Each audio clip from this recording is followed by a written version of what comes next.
check. There we go. I actually have my mic working now. Hello.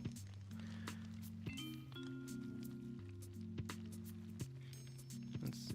Oh, Josh is in check. Congrats on the 800 subs, by the way. Oh, thank you. Thank you very much. Yeah. Thank you for stopping by, Josh. I know for certain I'll probably get, like, more later. I just need to, like, work on project. But yeah, thank you for the congratulations. Let's see.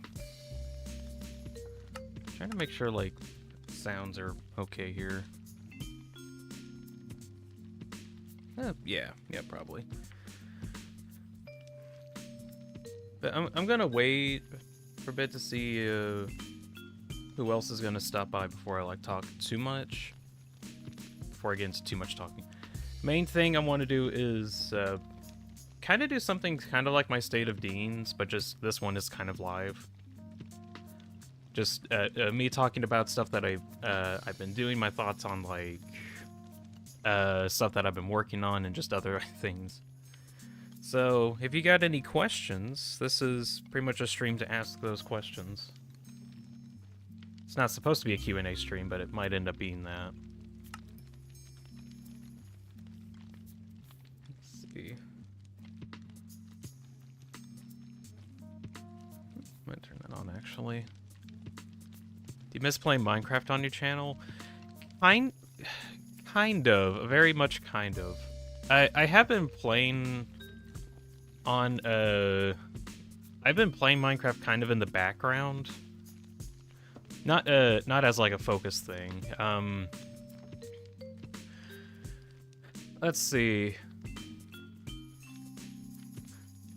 Minecraft is what got me started on my channel in the first place, and I mean it's kind of what my character uses as an avatar, which I really do like Minecraft. I think I just really needed a break from it. I don't know if I'll do like different episodic things like I did a long time ago, but I do want to work on like some builds. Like one that I've been kind of working on in the background is this underwater library that you might have noticed it while, or me mentioning it while on the Discord. But it's just a big project that I've been wanting to work on for a while. So I'm also going to try and take this time to kind of work on it. Because there's like a lot of unfinished stuff here.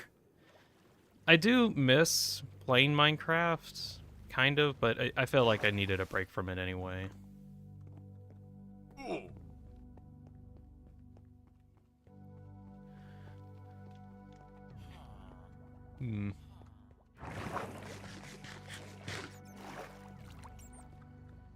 Stream? It is the stream shadow. Yeah, welcome to the stream shadow VR. I'll get more into like actually starting off stuff soonish as in like if more people stop by.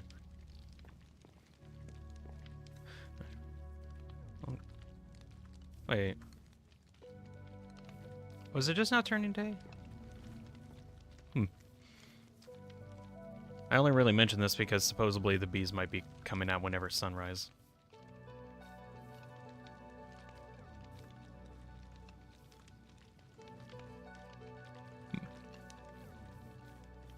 Will you make a video on the Minecraft movie when it comes out in April? I don't think I'm going to be watching it. I don't know. I'm not particularly sold on it from the trailers.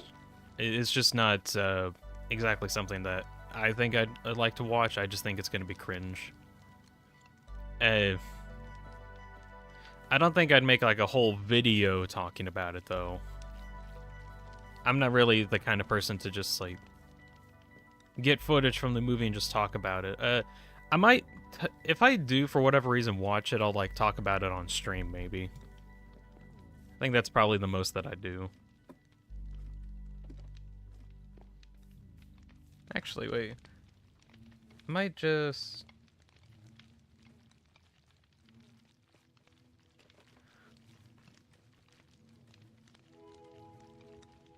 Can I just type? Let's see.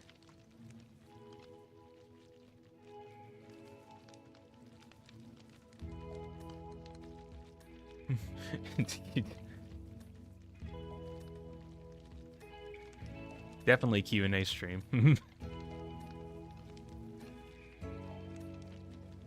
Let's see.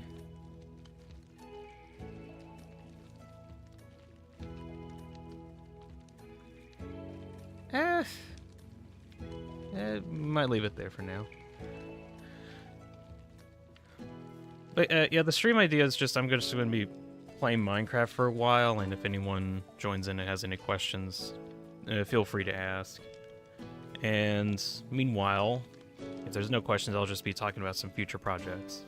It's going to be the idea. I'll start in like about 5 minutes? About 5 minutes. Deanspillabean doing a stream on your screen? Yes. Yes, I am, Shadow. But anyways, y'all doing alright? You doing good? Things doing okay? Relatively okay, please. Yeah, oh, that's good.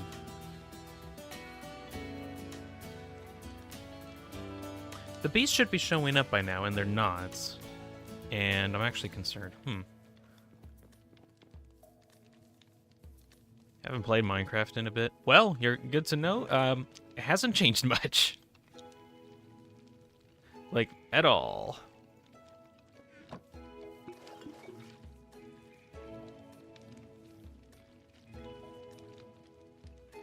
Are there any bees in this thing?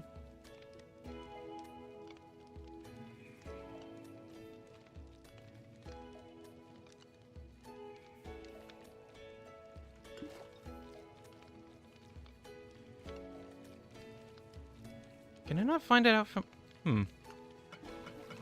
There should just be a bunch of bees. Unless... Did it just turn... Did I mistaken this? Oh, it's nighttime right now. Okay, I thought it was turning day. There we go. Back!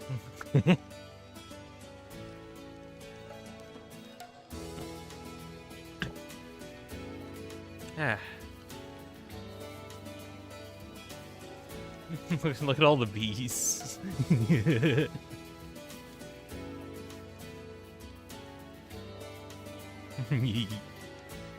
actually lagging my game with how many there are. My goodness. Not gonna lie, we need a VR port for Minecraft. That'd be cool. I mean, there are mods for it, technically. Not like in any official capacity.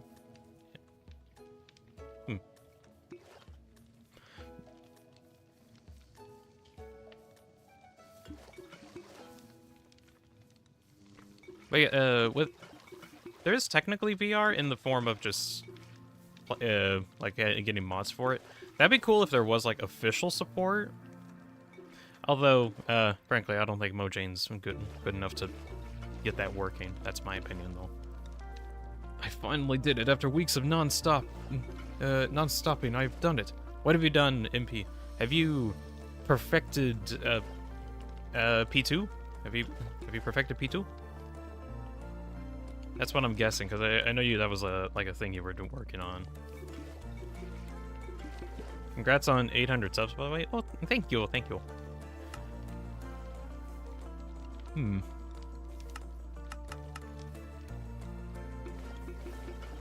We'll go.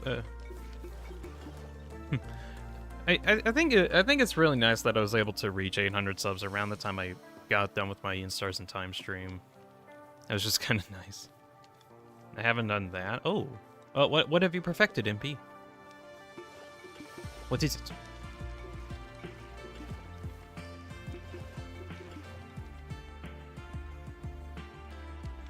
Oh, I guess just to kind of have as a quick thing, I did do a little modification to like my character, where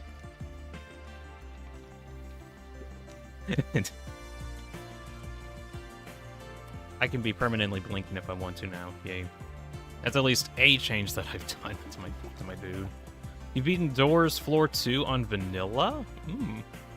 I don't know how difficult that is, but by your by the context of your text, it sounds nice. Died in the last boss fight. Actually, I think I did play Doors like one point with my brother, and it was kind of hard. So I can see how it can be very difficult. Congrats.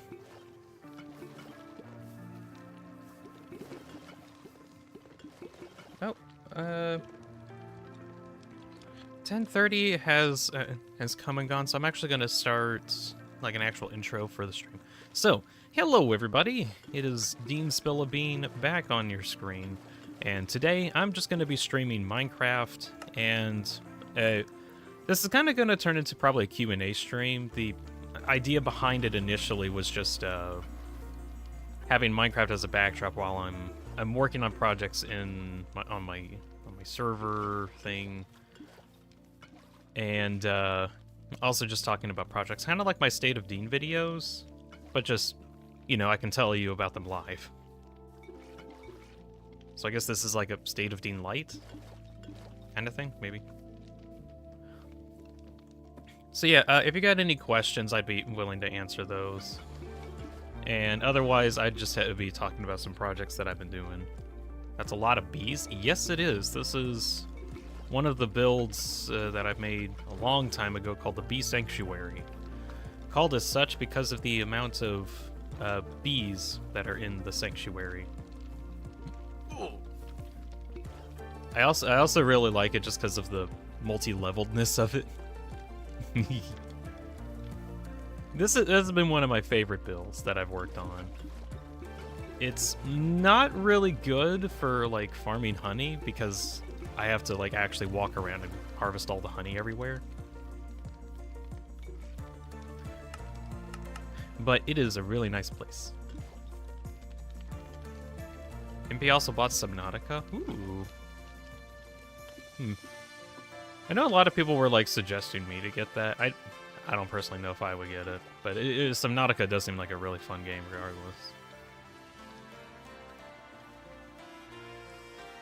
Hope you have fun with it, MP. I think I got all the hives. There we go.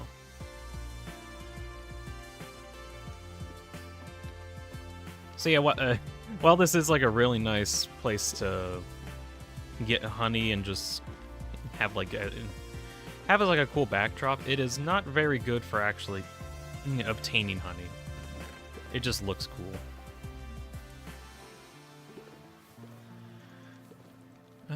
Let's see, I'll keep down. Right, so the main project I'm going to be working on is going over to this one build that I call the Underwater Library that I've actually had built 2 years ago, believe it or not. However, over time, I've just been kind of busy, so I couldn't really work on it much. Then I've been moving away from Minecraft for a while, but I want to get back into Minecraft and do stuff on it again, such as actually completing the build. So that's what I'm going to be working on in the background. Let's see. So, projects that I've been working on. If you missed it, yesterday I managed to upload a big video. Hold on, I'm just trying to think of what I want. Uploaded a big video of me voice acting characters from the In Stars and Time game that I just got done streaming some time ago. Originally, I was trying to work on like the next part of my Slay the Princess abridged video, and I think I just got kind of stuck working on how I want the whole thing to be written, because as much as I want to make the whole video about me just talking for a while, I felt like it'd be interesting if I managed to actually have a cohesive story in there. So I've been trying to figure out how to do that cohesive story. While doing that, I just kind of hit like writer's block, that good old thing. So I was like, well, I can't really write things down at the moment. What can I do in the meantime till I get, like, that feeling of starting to write stuff again back? Wait, I got an idea. Because I had a ton of hours worth of gameplay of In Stars in Time, that and I did kind of like voicing some of the characters, most specifically the King character from it. I just had fun with it. So, huge wave of inspiration washed over me, and 5 days later, I got The King's End, which is just a big voice-acted video of me just talking for a while. While, like, voicing a bunch of different clips from gameplay that I recorded. That was the idea. I had a lot of fun with it because it, I got better at just voicing in general, but also trying to force myself into playing a bit more seriously, I guess. Or, like, acting a bit seriously.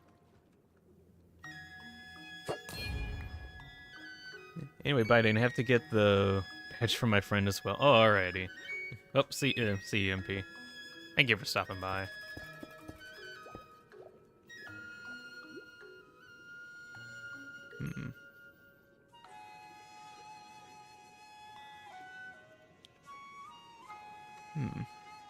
Wyvern said chat. Hello, Deanspillabean. I'm here. Hello, Wyvern. Just to get you updated, this is mostly going to be kind of like a State of Dean video while I'm working in the background on a Minecraft build. So if you got any questions, I might have answers for you. Otherwise, it's mostly going to be just me talking about different projects that I've been working on. Thank you for stopping by, though, Wyvern. So anyways, let's see. I do want to, as like my next big project, work on the next Slay the Princess part, and I'm gonna like actually force myself to do that. I have ideas for what I want to like write down for it. It's just actually getting that written down is, you know, takes a bit. Wyvern says, kinda coincidental because working on a huge transit system in modded to hell Minecraft 120.1. Ooh. Oh gosh, I need to... Speaking of like a transit system, I forgot, there's like a nether hub that's in this world that needs to get worked on at some point. It's basically a boat highway, but we need to get that worked on. That's not going to be this stream, but it's like a thing to work on at some point.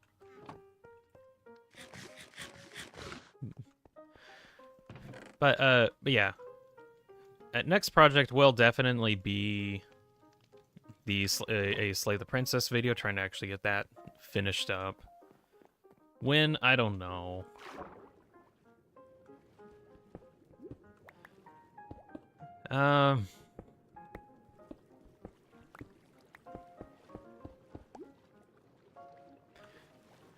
Ooh, I know. Okay, other thing I would like to at least mention. I did talk about like the animation project that I had for a while, which was the Murders animation, and I really did I really did like working on it. Just over time, I felt like it was taking a bit more effort than I had at the time to actually work on. So even though I really did want to try and finish it, I don't know when I'd actually have time to finish it now, because priorities are shifting, I guess. I hope at one point, probably like sometime in the distant future, I might come back to the project, because there's a lot that I want to do with it, but I can't really work on it at the moment, basically.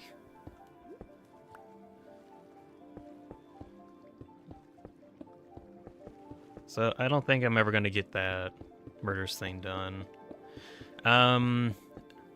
Other news in terms of streaming projects, just to get people updated. If you didn't notice on the upcoming streams that I have, I am going to be playing Undertale Yellow tomorrow morning. I'm going to be playing that. And I also have like scheduled time on Friday morning as well. So if you have time to spend on stopping by, that'd be nice. It will, of course, it will be uploaded to the streaming, or uploaded to YouTube as a VOD. So if you're not able to catch up my reaction to Undertale Yellow, it is going to be saved there for later.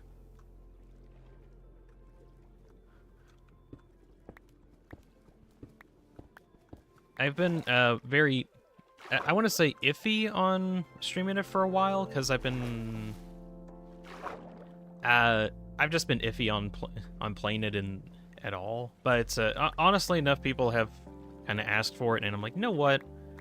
I might just do it if for these guys. So I'm doing that for you guys basically.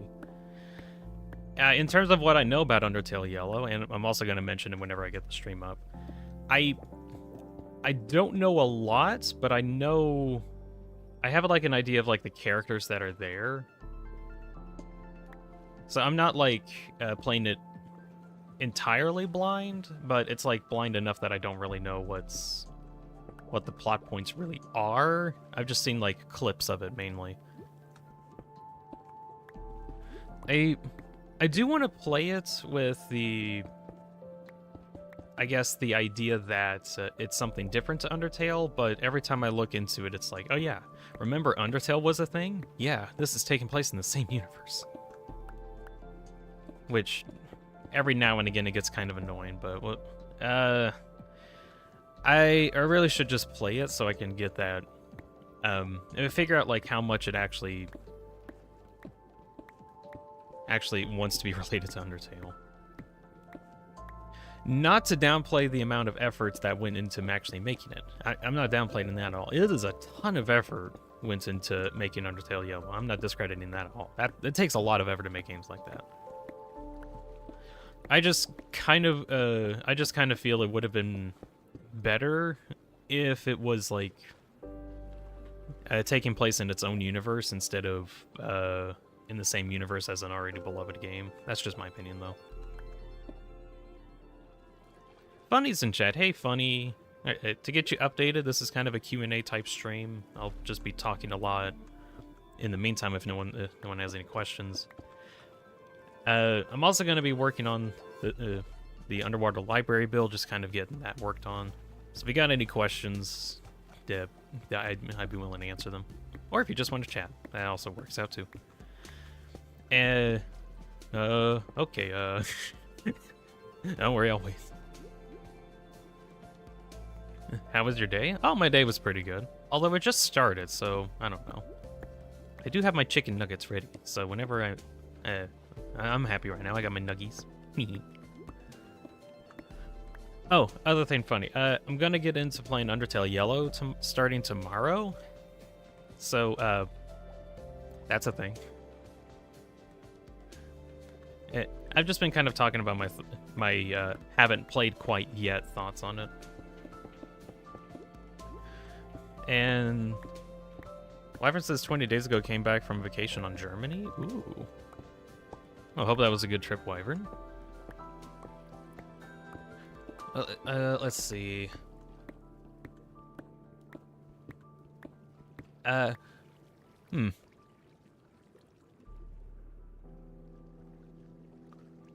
Ufasta is goated, but the couple next to me were the most disrespectful, childish pair of pricks. Oh.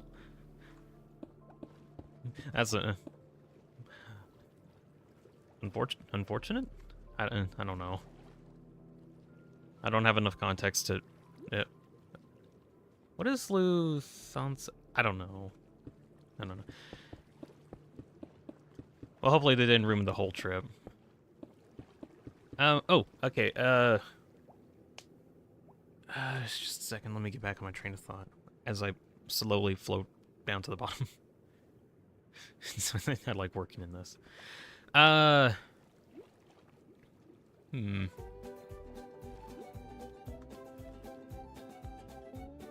playing a lot of Marvel's Rivals recently, says Funny. Ooh, I've actually been getting into that as well.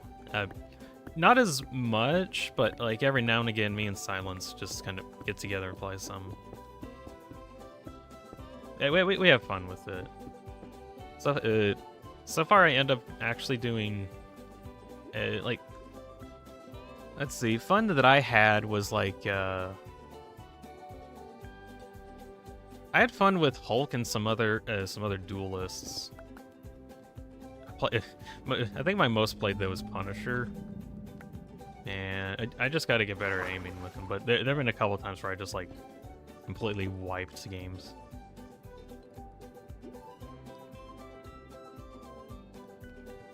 Let's see. Wyvern says one of them got up to use the restroom, came back. Dude in front of her had his seat reclined like a normal dude, and the woman proceeds to bang on the chair, demanding he pull it back.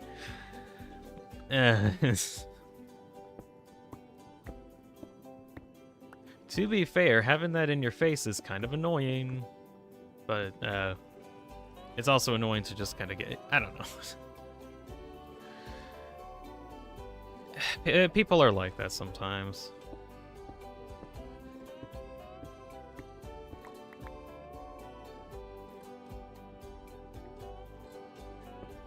But yeah, Marvel Rivals, I have played that quite a bit, and I think it's good.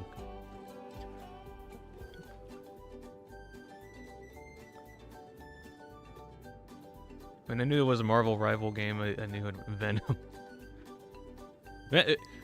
I haven't actually played Venom yet, oddly enough, but from like the gameplay I've seen where he's like super mobile and really tanky, he just does seem really fun to play.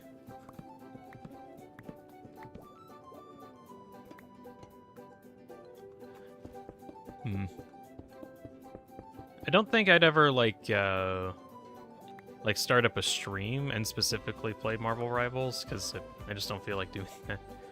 But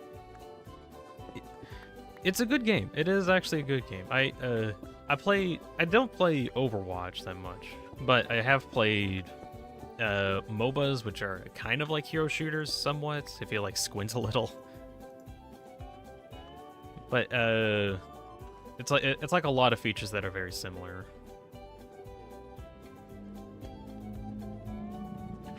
And I had a lot of fun with it. If anyone's iffy on actually playing Marvel Rivals at all, I'd recommend it. It's good. Let's see. Oh, I guess a thing to kind of mention. So, sort of one of the few reasons why I kind of want to push to get into playing some Undertale Yellow now instead of like way earlier, because grand plan, it's going to transition perfectly once I get done with Undertale Yellow. Deltarune chapters 3 and 4 will definitely come out at that exact same time. I've just got a feeling that sometime mid to late February that Deltarune's chapter 3 and 4 will come out. Gotta prepare. Yeah, I am preparing. There's a lot of rumors going around on when exactly the release date will actually be, because, well, we don't have an actual release date. We just have approximations. However, the god that Toby Fox is, the absolute goat that he is, has actually talked about where exactly the project is at the moment. As in, over on his Blue Sky, he has talked about like just general updates on where they are with the chapter projects. And right now, actually, let me see if I can actually pull this up.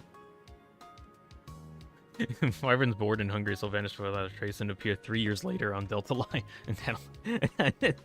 All right, well, thank you for stopping by, Wyvern. I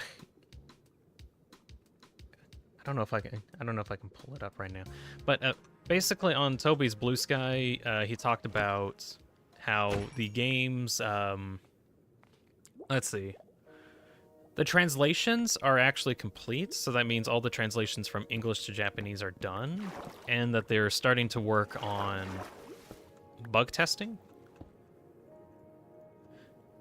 And I'm not personally certain how long the bug testing period actually would last, because I have no concept of how big it actually is. So it could be like a super massive chapter that needs a lot of bug testing to make sure it works, or it might actually be small enough that bug testing might take a couple weeks. Don't know.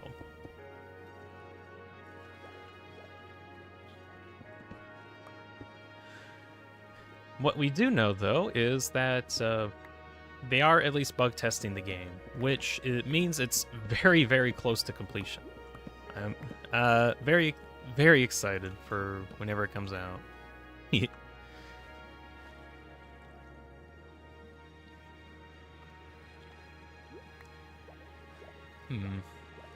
to get some other blocks really quick.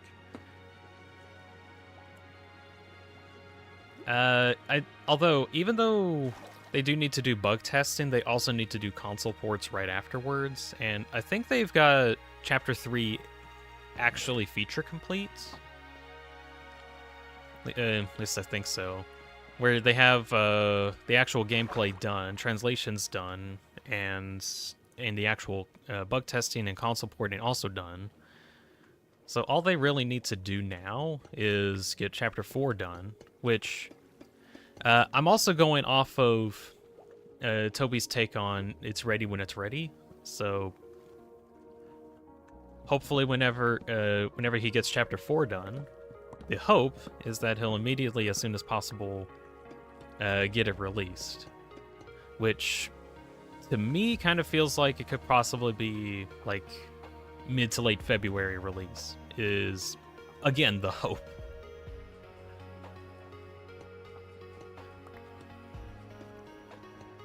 But at the moment, we have not enough confirmation to say if it actually will come in February. I'm hoping that it does. So probably by the time I'm done with Undertale Yellow, I'm hoping that at the exact same time, Chapters 3 and 4 will get released. That's the hope. If not, I'll plan around it.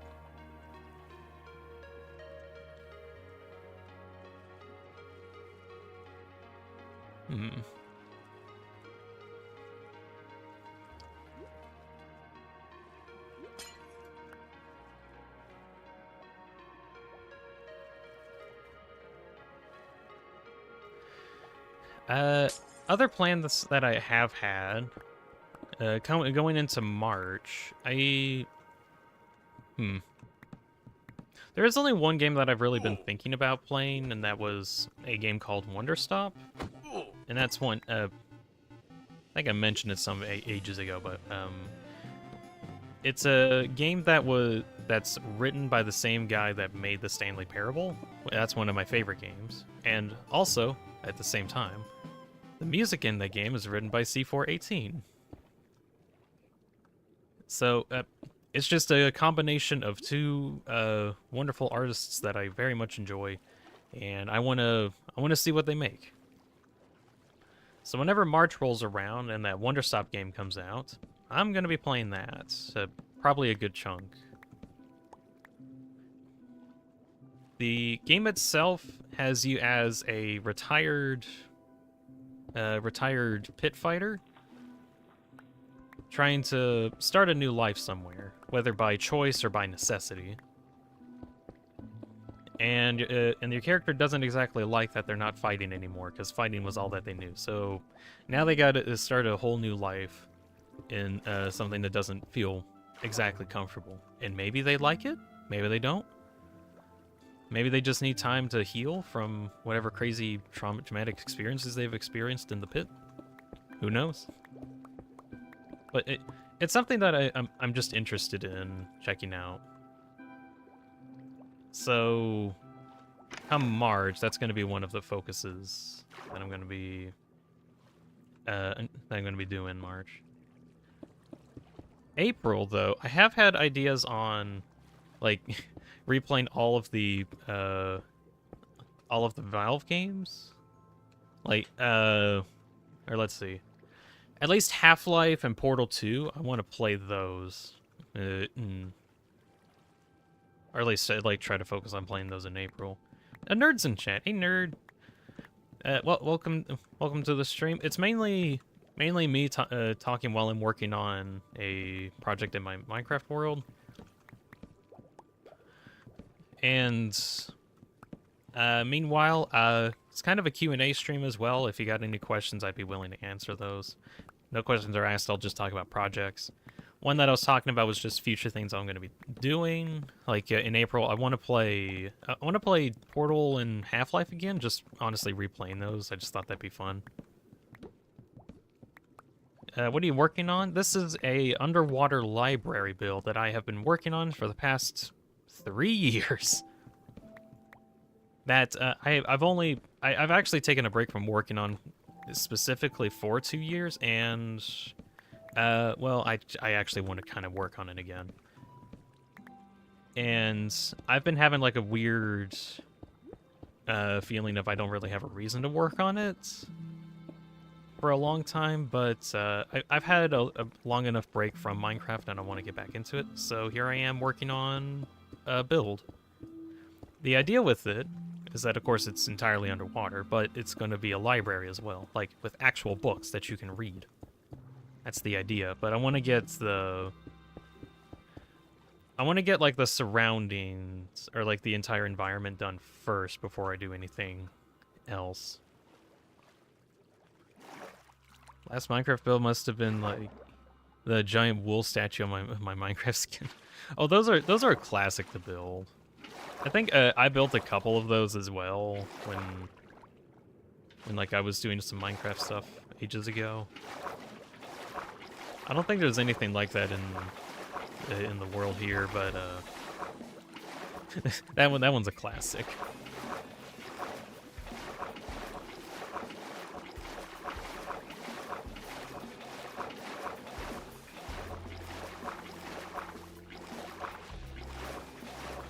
So right now I'm just filling in the top area here because it's just one area that doesn't have water. There we go. Yeah, look at that flow.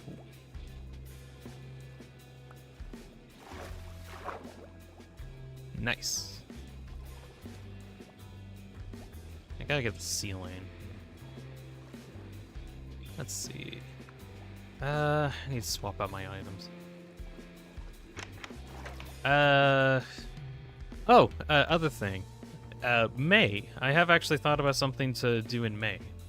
I want to replay some Doom games.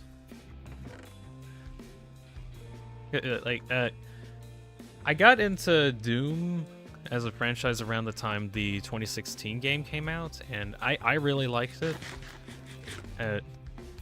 I got into it mostly because I thought the music was really good, but then the gameplay was good too.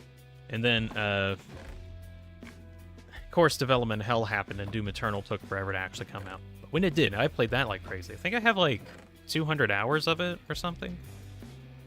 It's not like an insane amount of hours, but it's an amount. I even like played the DLC of Doom Eternal as well. I really liked Eternal. I wish that they like just a personal taste. I wish they could have spent more time working on it because I think it was a little underbaked. And there were some serious problems with it. In terms of like how the story interacts with the gameplay. Like it just kind of didn't make a lot of sense. That, and I wasn't too huge of a fan of the gameplay in the later levels. But I'm kind of hopeful for the new Doom Dark Ages that's coming out. I kind of want to play that. But just as like a building up to thing. Play like the 2016 and Doom Eternal Doom as like a build up to Dark Ages. I kind of want to do that. So look out for that in May.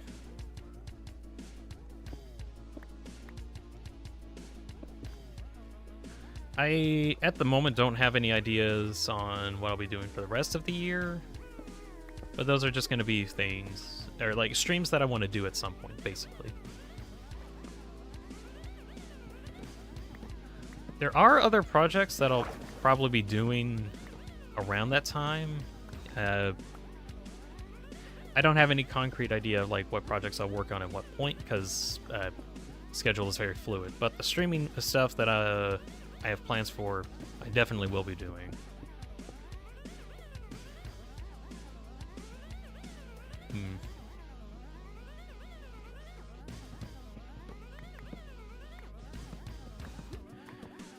Let's see.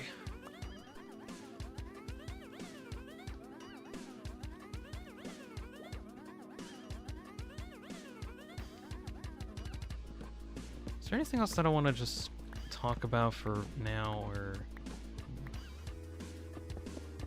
I'm not really certain.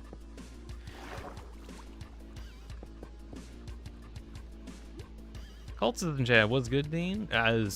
Is good at the moment. Just working on the underwater library project that I've been working on.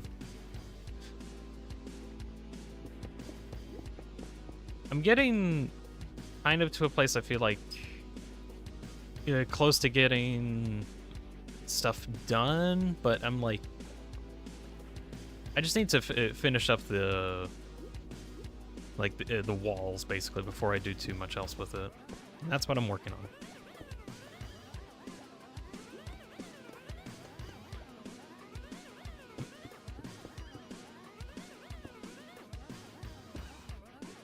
In the meantime, this is also a kind of a Q&A stream. It's also just a thing for me to just talk about stuff. So, if you got any questions, feel free to ask them.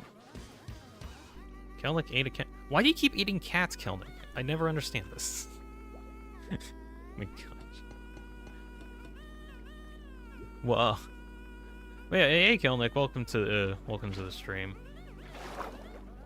Mainly just working on some projects, but if you got any questions, I'd be willing to answer those.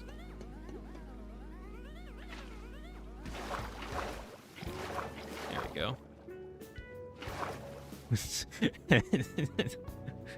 Kelnick, not again.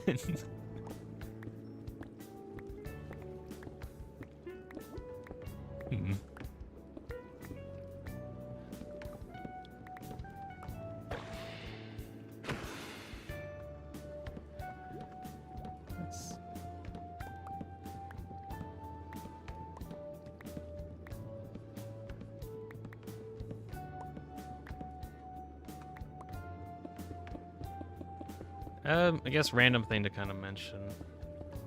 I have been thinking about trying to get back into Satisfactory a little bit. It's been quite a while since my actual last Satisfactory stream. I have been playing it in the background, kind of at, under the guise of I'm doing like background operations, I guess. But let's see. I don't need that die, right? As much as I really do like Satisfactory, I'm getting kind of to a point where I'm like doing a lot of repetitive stuff that's to me not too crazy. Holy stacks of you think that's a lot of copper?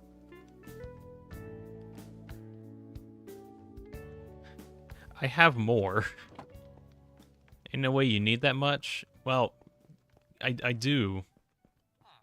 Because like one of the main parts of the builds, there's like a copper lining here that goes with the Prismarine, and a lot of the copper lining's like everywhere. So yeah, I do need the copper. It's more of a decoration thing.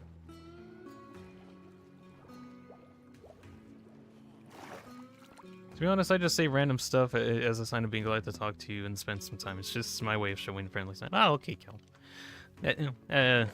That's alright.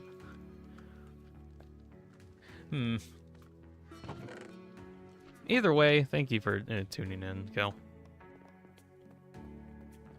But yeah, with Satisfactory, I'm actually like getting ever so slightly closer to getting one of the main project plans done there, which is to get 60 items a minute for at least nuclear pasta.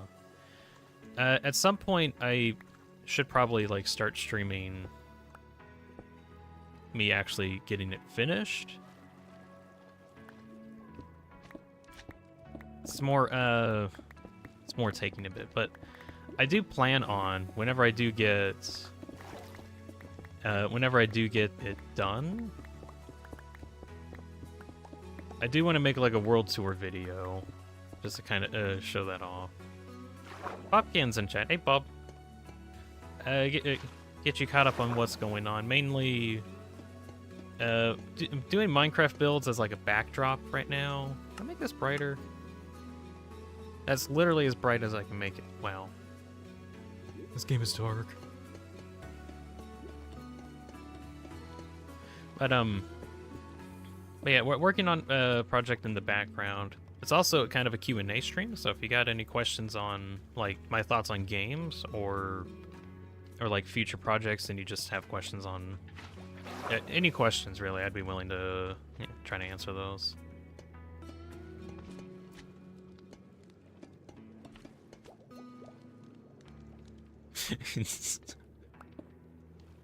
Some are talking. My way to show that I like you guys. Oh, well, thank you, Kel.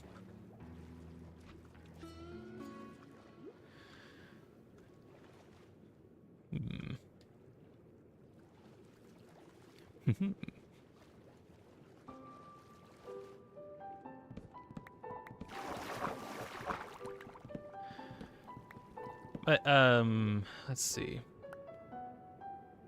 I really do want to get into Satisfactory. Whatever. Yeah. I might think about that another time when I get into like my work. Oh, one thing that I kind of found out that might be a problem. Every time I boot up Satisfactory, there's actually a really good chance that it just crashes. I've been playing so much of it, and I've added like so many random things to the world that I've actually gotten to a point where the game's been consistently crashing. That's when you know that I've got a pretty big world. So something I thought of is just try to do a couple streams every now and again and just go until the Satisfactory crashes. Omega Formulated Harvesterinator, your item names are golden. I also have Exacto Extracto, Big Bane Attack, Omega Sword of Super Grindy Flexing. And then you got Combat Trite, super normal. Earth Mover. I've got some other oh yeah, I was expecting more. And this is the Fortune Pickaxe. I've got like a couple other tools that are named. I usually pull out like the other tools whenever I'm doing like really big dig projects, because durability.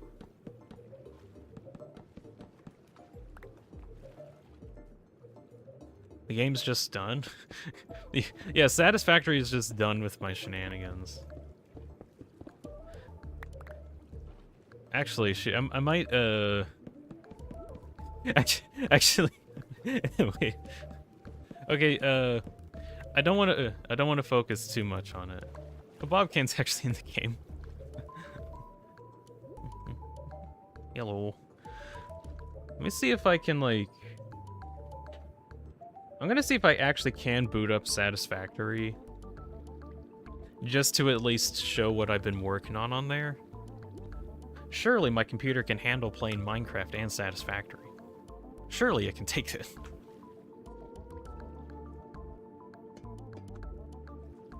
Whoa. You might not notice it, but I experienced chugging. Alright, it takes like a good minute for the world to load, so this might be a bit. And get in my computer more resources. There we go. Yeah, that's ugly. At least turn back on shaders. If stream goes down, then we know why. Don't worry, my computer won't go down. Not at all. It can take having Satisfactory and Minecraft open at the same time. Satisfactory can't handle Satisfactory being open for that long, though.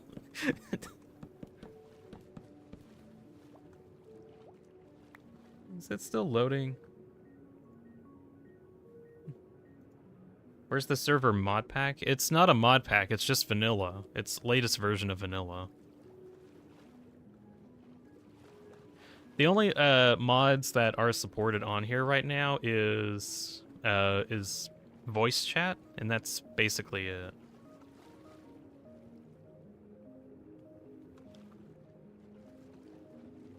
It's just data packs. Yeah, yeah. Well, Bob can say it is just literally data packs. Like you can join in, and it's not too bad. Why do you need voice chat for?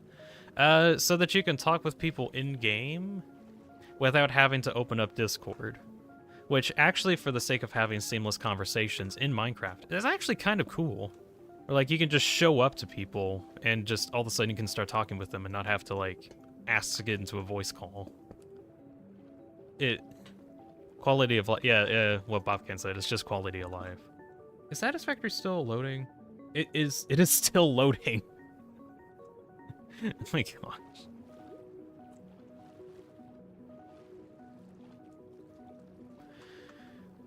It'll be here eventually.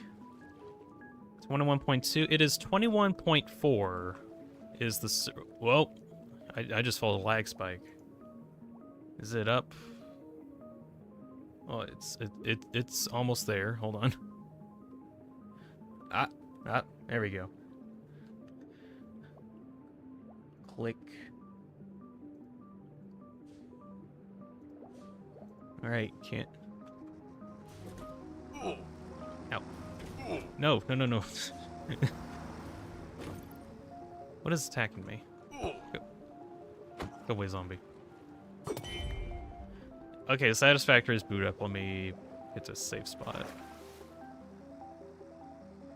Did you have a crown instead of a normal hell? I did.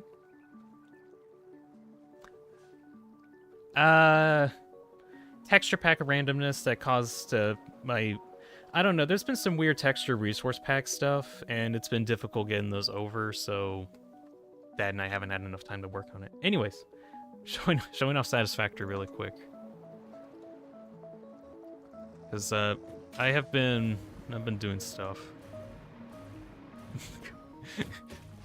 I don't think my computer likes streaming as well as having two massive games open at the same time, but oh well. So the last major project that I worked on,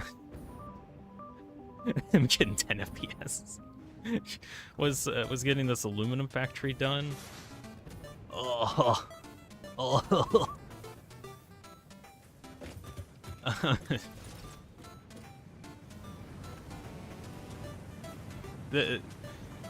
This absurdity.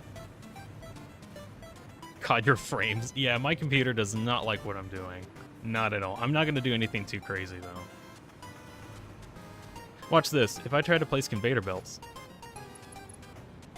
it gets worse.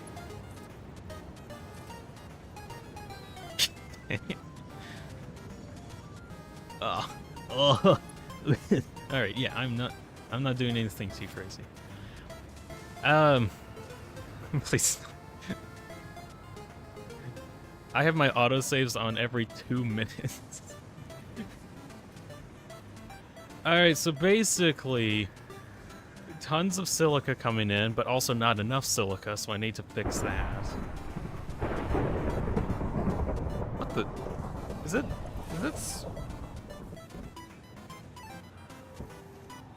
Oh. Minecraft crashed.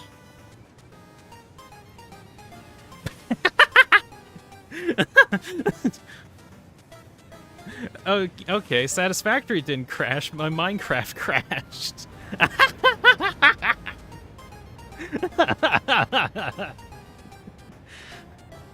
Well, guess we're playing Satisfactory. one of the problems that I found, at least, I need a bunch of bauxite coming in, and there's just bauxite problems, so I need to fix that. That's taking forever. Minecraft couldn't handle it. It couldn't.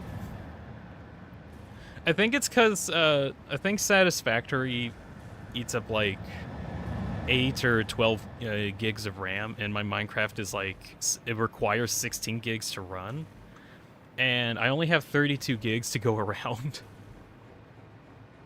So when it realized, wait a second, I don't have the allocated RAM, I'm gonna shut down. And so it shut down. Oh, yeah, this is, Satisfactory won the RAM flash, yeah!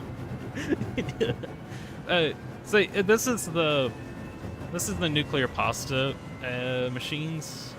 Make the pasta. Only thing that I need to work on right now is getting the copper powder. I do have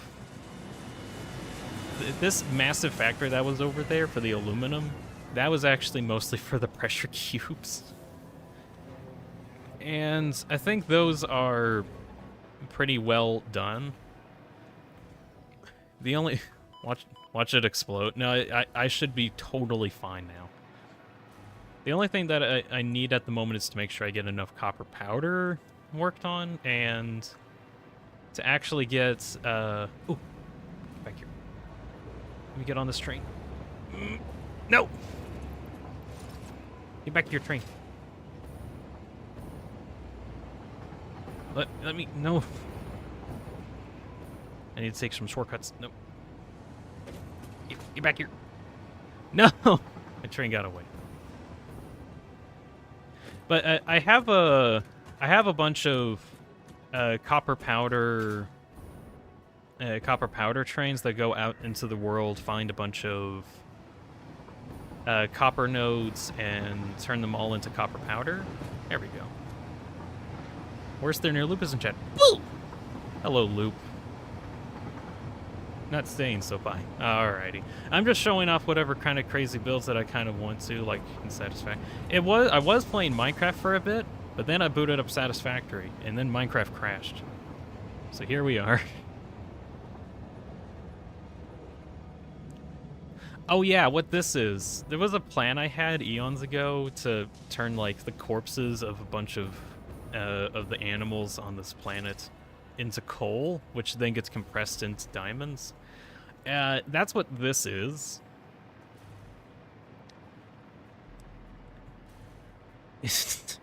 I need it for dark matter crystals. So, for like several months, I have been stockpiling coal to like there's like tons of storage crates under this floor. Like, tons. And I hooked all of these up to, like, individual lines of particle accelerators. And all of these, going into all of these particle accelerators, getting all of that converted. I needed that because I needed, like, 600 coal a minute in order to get that to work. Eventually, I got this working. Your particle accelerator? Yeah, that's what these are. My attention has been captured. So scientifically, we crush coal into diamonds using particle accelerators. And those eventually come over to these converters that get turned into time crystals, which then, with the use of this SAM resource, gets turned into dark matter crystals. That's what these are. And just for fun, I had it run for like maybe an hour or two. All of the coal that was in those massive storage bins, gone. Reduced to dark matter crystals. So I have like a massive stockpile. Why do I need a massive stockpile? Because of a future project that I need for another item called the ballistic warp drive. This thing requires dark matter crystals for it to work, but there's also different parts of it that also need dark matter crystals, and I need tons of this stuff. So much so that there's no way that I can automate the entire process. So I've instead automated the harvesting of the planet's wildlife and turn it into coal so I can get diamonds that way. So I can get time crystals that way, so I can get dark matter crystals that way. It's a good system. So much to the point, you have no clue what's going on, never heard of Satisfactory. Here for the silly. The game is basically a game where you make factories that you find satisfactory. That's kind of the whole point. For me to say what's satisfactory about my factories, I'm making a big city. That's kind of it. In order to fuel this big machine over here that just makes let me see if I can just land right next to it. Oop. Oh gosh, so uncontrollable. Nuclear pasta. This stuff. Because, you know, that makes sense. And I'm trying to reach like 60 a minute, which is actually kind of like ridiculous numbers. You don't need that many. But I'm going to anyway because I can.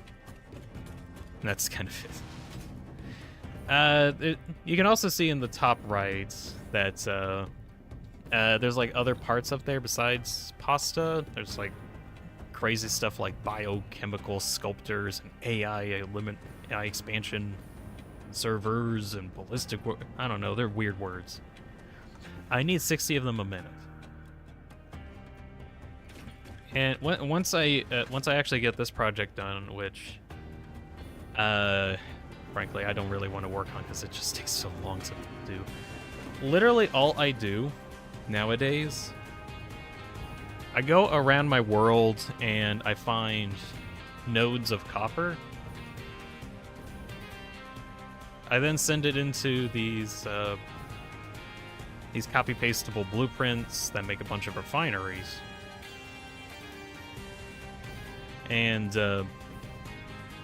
all the refineries combine.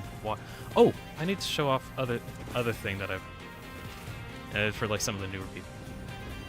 I have like a whole drone port system that delivers water to the entire world. And I have like a whole spreadsheet that actually keeps track of all the drones that are being used. And all of this is to get copper powder, and I just need like tons of copper for it. I want to actually show off the drone port really quick because I think it's really cool.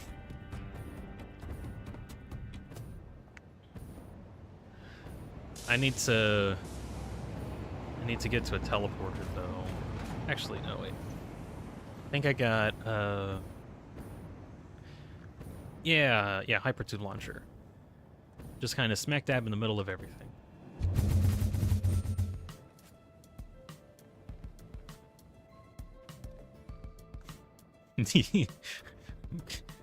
I really like how my factory's looking.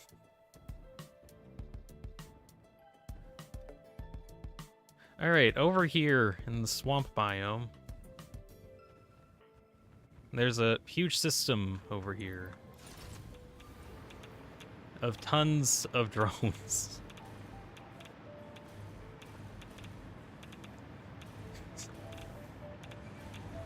I think there's like 150 or 250 something drones, somewhere around that area. And they're also all being powered by plutonium fuel rods, because I just need that many. It's a bummer you were playing a video game and went to another game. I'm going back to Minecraft. I just wanted to show off Satisfactory for a bit. It's an Eggman outfit. This is very much an Eggman build. But also, I find this funny. Dimensional Depot uploaders here. You mean, yeah. I'll go back into Minecraft in a bit. So these structures here, they're actually limited because they're limited by like this purple orb that's like a limited resource in the game. I used a whole bunch of them specifically for this build because I found out I needed to go through and give these like drone port modules water bottles every now and again. And it just got really difficult going back and forth delivering all the water. So I was like, you know what I'm gonna do? I'm just gonna take it as is, and then the depots fill it up super quick. I need also just a bunch of depots in order to get it to work. To those that actually know Satisfactory, it makes more sense. I can't explain it too well. Whatever. Also, I use radioactive plutonium fuel rods as my fuel source because literally every other fuel source is inadequate. Because plutonium fuel lasts like for hecking ever, and I just need it. Every other fuel source doesn't last long enough, and I need all that for other builds. So yeah, that's the drone port thing.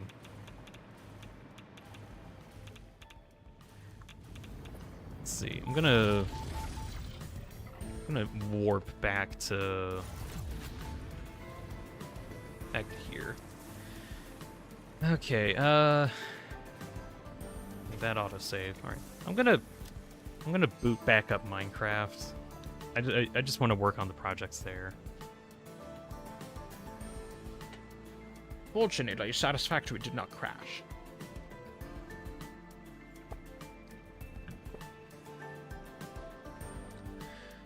But I'm thinking on doing like an actual big. Oh, that's funny. Satisfactory crashed when I exited it.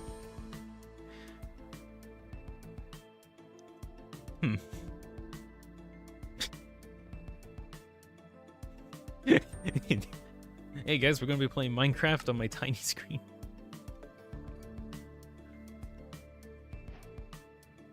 Hey guys, what do you think of my Minecraft world? It's so cool. I know you can tell it's only on a small part of the screen. Can I like shove it around? Let me shove it around. There we go.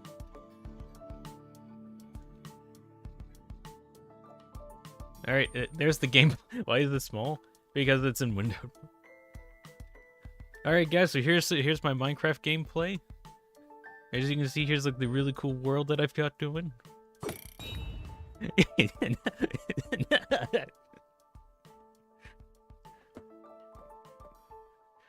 This is quality. Okay, well.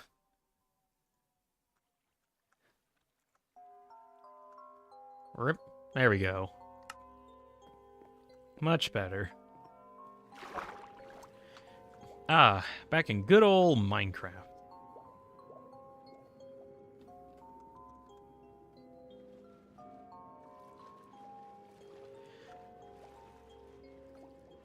But anyways, at some point, whenever I get like the actual nuclear pasta build done, I think I'll probably make a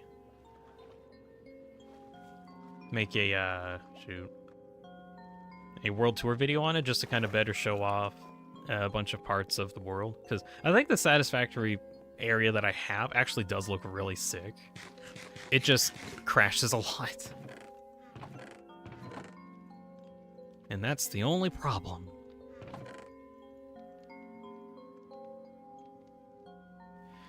Let's see.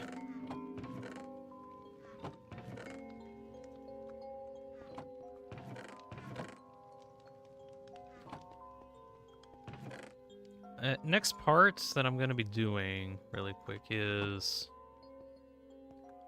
getting a couple more of these floors, the ceilings done. That's what I'm doing at the moment. MP died at door 179 or something? Oh. And then taking a break from it. Oh. Well, hopefully we recover.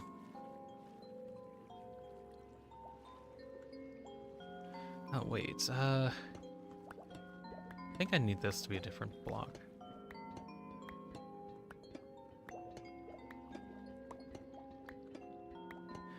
I has question for chat. Are you okay if I like talk about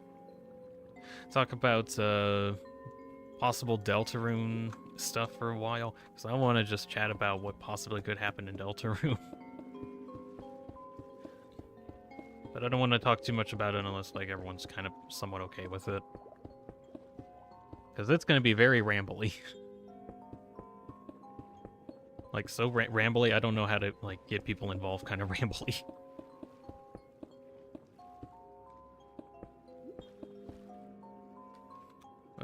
Needed a budget unenchanted folder bill. Hold on, Bob. Let me check if I got one.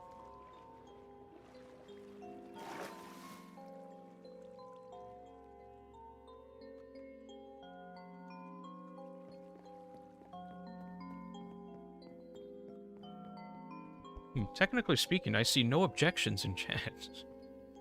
So I might just go ahead and just talk about Deltarune for a while. So,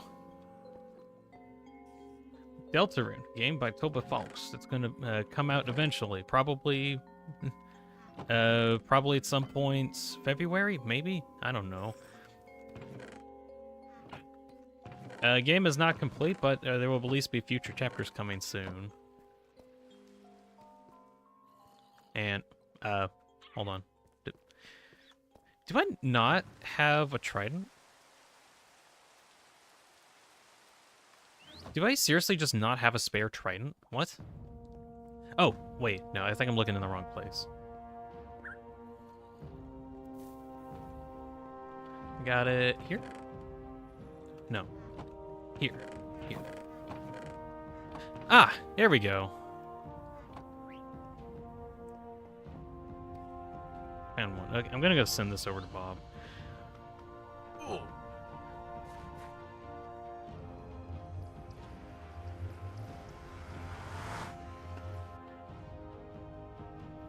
That'll work? Alright. So anyways, I'm very excited for the next Deltarune chapters to come out. Mostly because it's just been a thing that I've been excited for a while.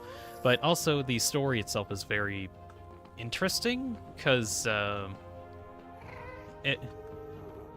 Is this different? No, it isn't. Story of the game... Story of the game kind of plays with how you as a player actually interact with the protagonist of the, or like the main protagonist of a game, that being Chris. And I kind of want to see how the story ends, because I really like the idea of having the player involved in the story in some way, even like in a meta sense. And with how Deltarune is, it's turning more into recognizing us as players as parts of the story in a way. Oh, hello. I don't. Alright, off I go. I just realized Bob's gonna hear my voice in a moment because he's also watching my stream and also voice chat.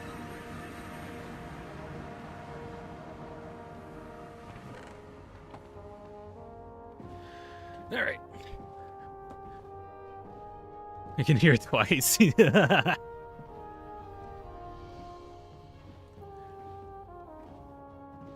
So with how Deltarune left off, it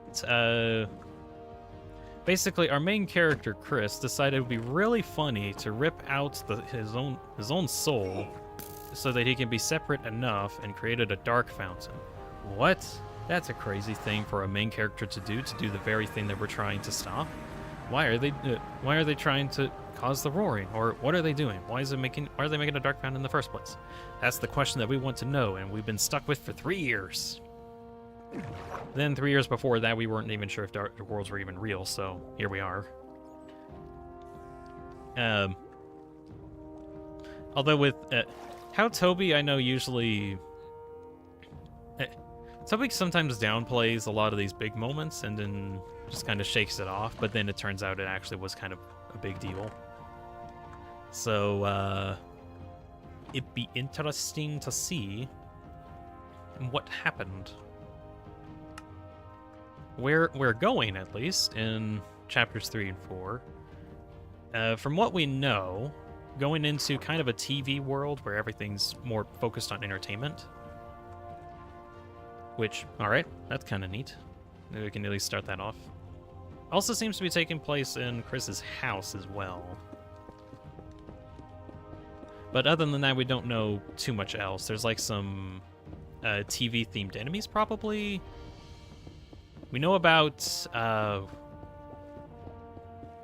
like 2 weather forecasts and characters. I don't know too much about them, nor if they're... I don't really understand them. I think they're like Spanish for light and cold fronts, I think is what they're supposed to be.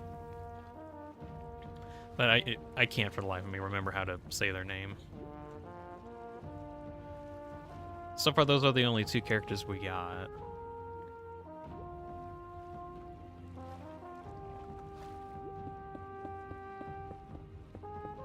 Is this... wait. Actually, that should be less.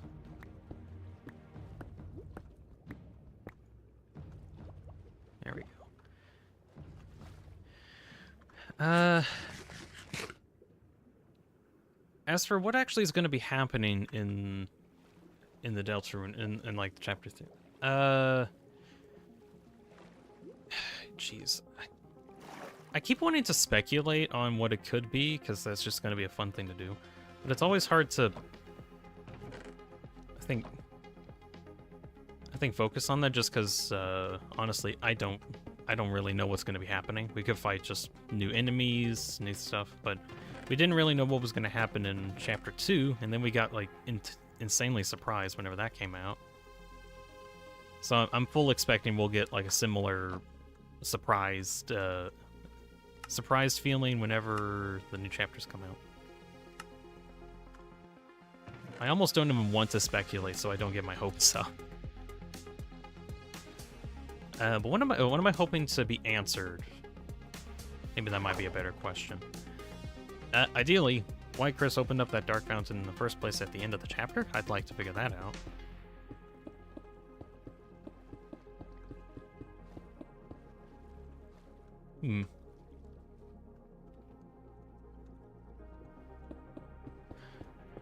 Oh, Bob, we do have the armor stands book mod. Data pack. Let's see, what was it?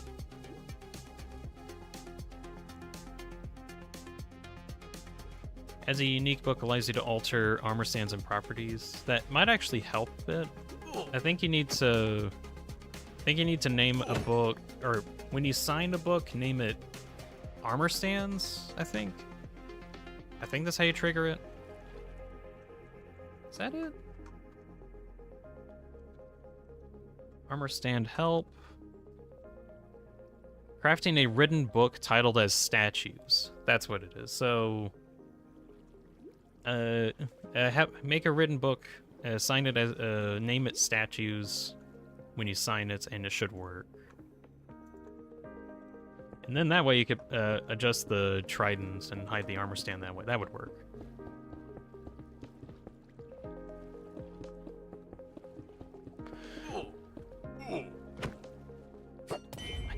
I need to fix my drown problem at some point.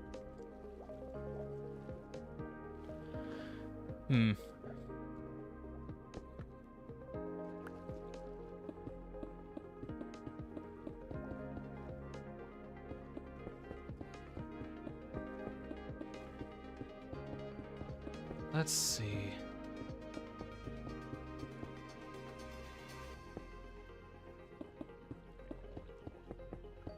What other stuff? Oh, I want shadow crystals to get expanded on as well. Because the shadow crystals, at least in the game so far, don't have too much of a use. They have like a supposed use.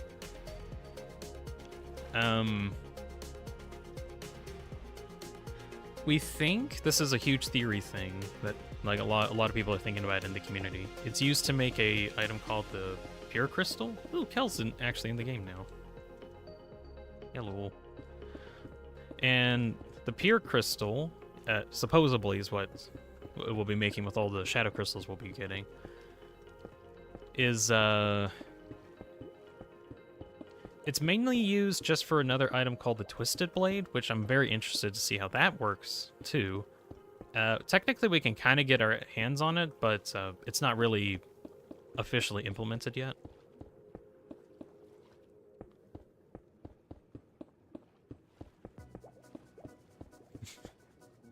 So I'm kind of curious as to how they're going to be doing it.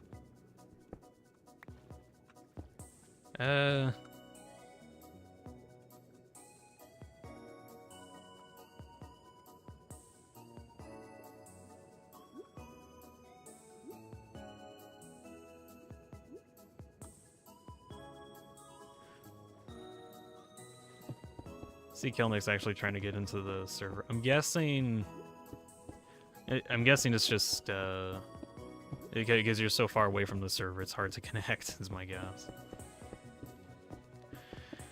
But anyways, chunks don't load. It might be lagging. Is my guess. I don't know for sure. Just give it some time, and maybe it might work.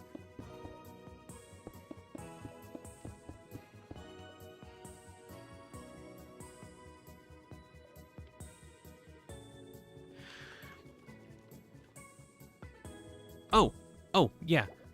Big thing I want to do. Whenever Chapter 3 and 4 does actually come out, I'm going to be streaming that, but as kind of a... I want that to be like my first actual introduction into the game. I want to, at the very least, play through the whole game normally, without doing too much side content first, but...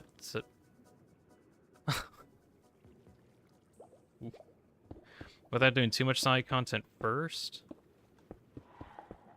and then going through a couple more times and kind of seeing how things change over time. Like, let's see. Big thing that I want to find out.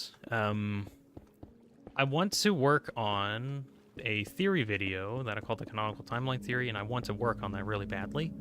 And the best way for me to work on that is to kind of have a clean slate save. As in, like, starting out Chapter 3 and 4 without any 1 and 2 save data. And that's how I'm going to start out. Because I just want to see what happens when you don't have any of that information. And that's what I need for the canonical timeline theory to work. But I do full plan on... playing all the different ways how you can play Deltarune, or just like different ways of trying it out, I guess. I do want to get into it as quick as possible before the craze of Deltarune catches up to everybody, and then like all the secrets of the game are discovered in like a week. I want to find out as much as I can before I get spoiled, basically. And I'm gonna try to be like streaming my time trying to figure this stuff out. So if people want to join in on that, that's an option. I would recommend playing the game for yourself first, and then tuning in, or at the very least, getting the games out of the way right now if you haven't played them yet.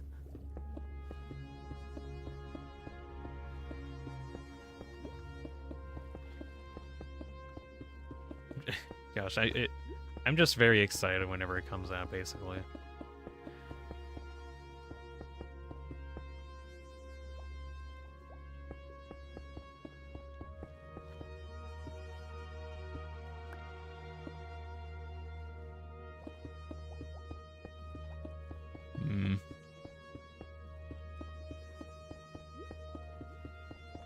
Is it nighttime right now? I'm gonna guess, yeah, because... Oh, yeah, let me go sleep. That might help out.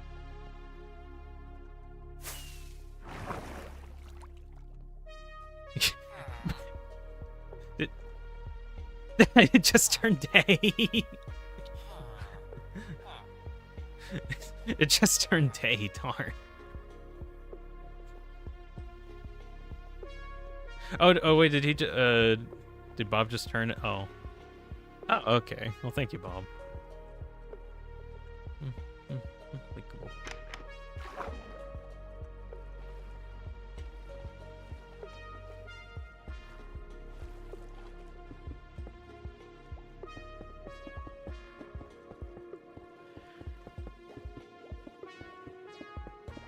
Oh yeah, other thing I thought about. I'm gonna complain. I talk about how I want to play like a lot of Deltarune as soon as it comes out and try to get like as much of it out of the way as possible. That's mostly because I know for a fact that whenever it does come out, there's going to be a lot of cases of people getting thumbnails or spoilers just on the thumbnails, or titles that are kind of spoilery as well. I really wish that that a lot of content creators, even the ones that are very scummy, frankly, just I don't know, enjoy the game as it is for now before, like, I guess milking it for all that it is. But content farm channels are content farm channels, I guess.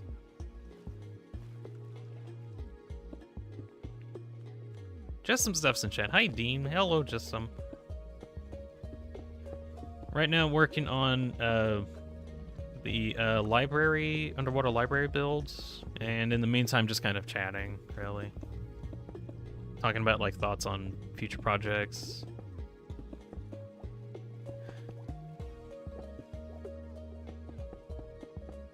Also, this is kind of like a semi Q&A stream.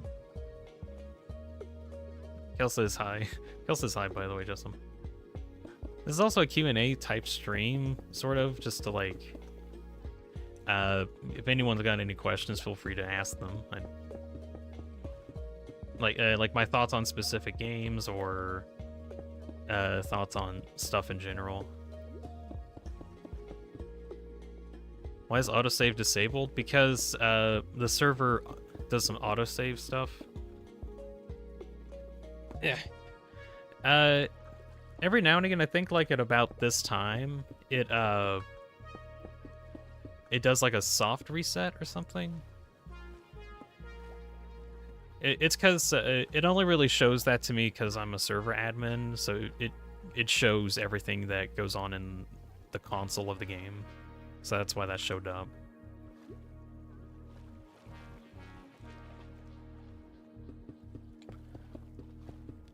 It's just a normal thing that happens. It's nothing to be worried about.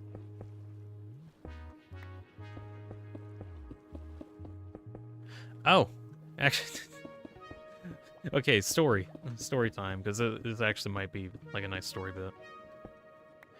So, I am the admin of this server, and therefore it is my job to at least make sure that everything is running in peak condition, as well as making sure that nothing breaks when any changes are made. Or also add stuff to it whenever people ask to, or not really whenever people ask, but just, like, do whatever I can to make the server better. And one way that I wanted to make the server better was add in voice chat. And, well, I added that in. There were a couple hiccups because I did a couple missteps. So, what happened? A couple weeks ago, when I added in voice chat to the server, I needed to turn or launch the server in a different loader kind of thing, which it causes instead of running vanilla Minecraft, I needed to run modded Minecraft for the server, which it can still allow people to join even if it is modded, because it just allows vanilla stuff to come in. The entire hall reset during that. Oh shoot! Wait, did it? Wait, was it? Cause it. Okay, one of the problems that came up was when I was actually doing some changes to it, I accidentally deleted the nether and end.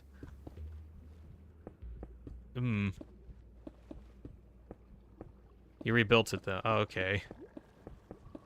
Oh, I guess, huh.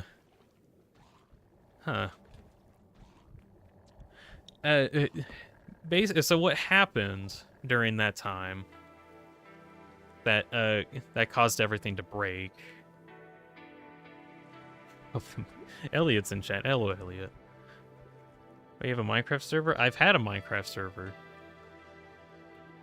Kind of sick right now, says Elliot. Oh. Well, I hope you get better soon, Elliot. But, so yeah, back to the story really quick before going too much else. Also, if you want to join the server, it's, you have to complete an ARG to get on my Discord server. Good luck finding that. Haha.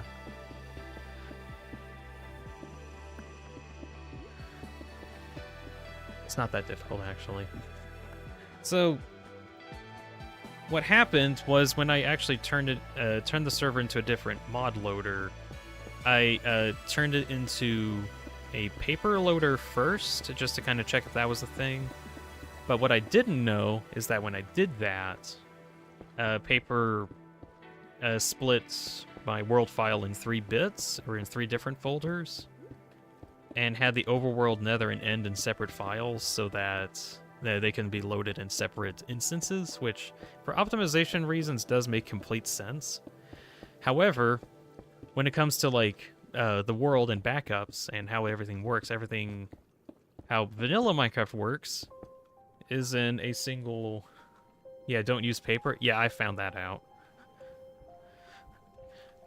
How vanilla Minecraft works is that it puts everything in a single folder for convenience sake. And paper took that apart. And what happened is that when it took it apart, it didn't properly save everything correctly. So we ended up losing the nether and end. So then I went on a wild goose chase to find like a version of a backup that I had that wasn't affected by this problem, and got booted that back up into the server, and I think everything's working now. It's just for that bit, it was we didn't have a nether. Calmix just getting tons of achievements. Oh, one of the data packs I added in was Blaze's achievements, which just adds in like tons of different achievements, which ends up being like, wow, you did a thing, you get an achievement. Wow, you did a thing, you get an achievement. So if you see Cal doing exceptionally well, that's because he is doing exceptionally well and getting achievements for it.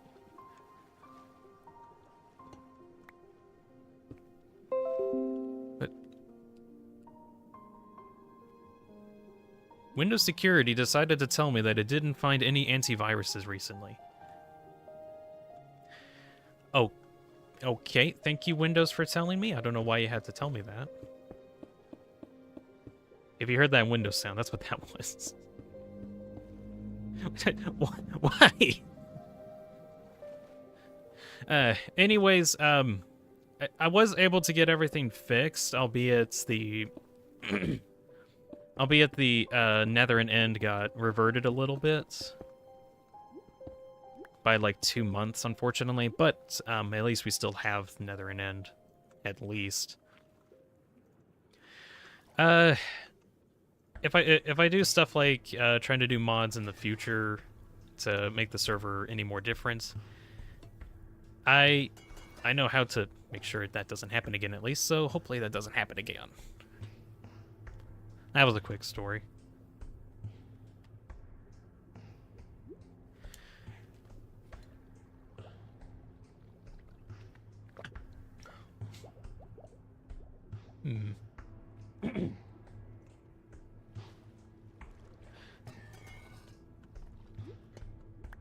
Also, yeah, just kind of going on the realization that I had a server. Yes, I do. It's technically called the OCSMP server because that's just what it's been for a while. Very old server that I've been running for several years now. I get on it every now and again when I just want to play Minecraft mainly. And I just kind of build onto it over time. Although some people from my streams who have joined on the Discord have also joined on and have started making some builds of their own, which very cool. I like logging on to Minecraft and then just randomly seeing like, oh wow, that's a new structure. That's pretty cool.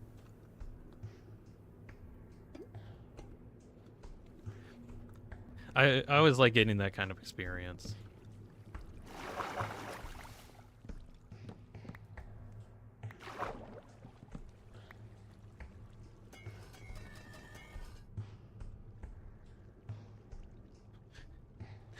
Elliot's trying to make a PvP world that you can use guns in? Hmm. Well, it's your world, so you do you. I mean, let me see if I can sleep kill.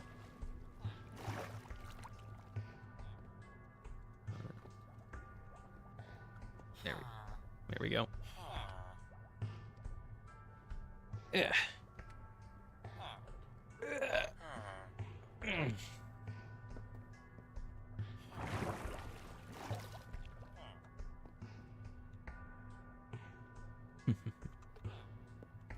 But yeah, been on here for, I think the server's like 3 or 4 years old now, probably. I've been doing stuff on and off ever since.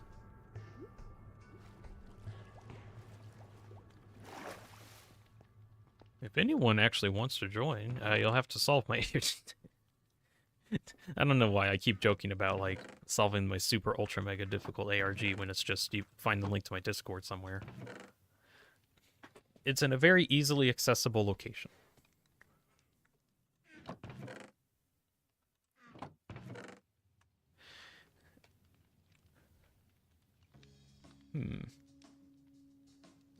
Let's see.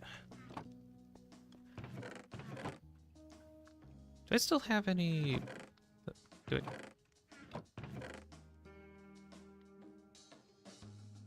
Do I not have regular prismarine blocks in it? Oh.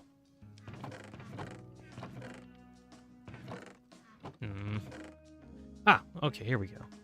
I need these.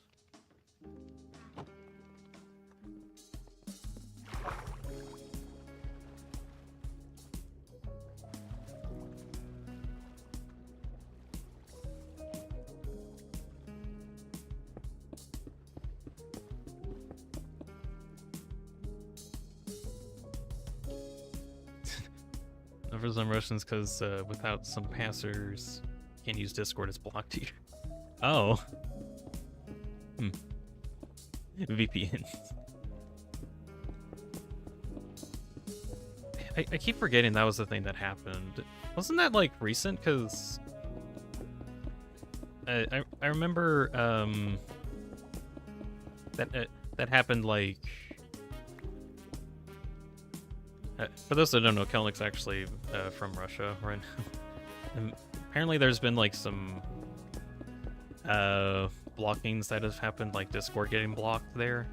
So he's been having to use a VPN just to actually talk with us anymore. Not a VPN DPI, passer like Zerid or goodbye DPI. Interesting.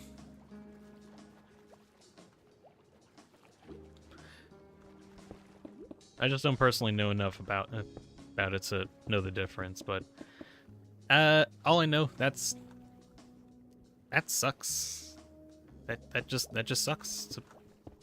I don't know how to I don't know words. I'm not good with words, sorry.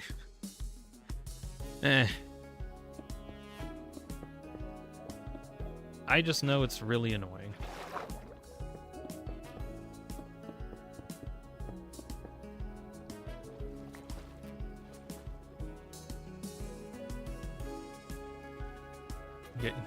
Got YouTube slowed down to trash?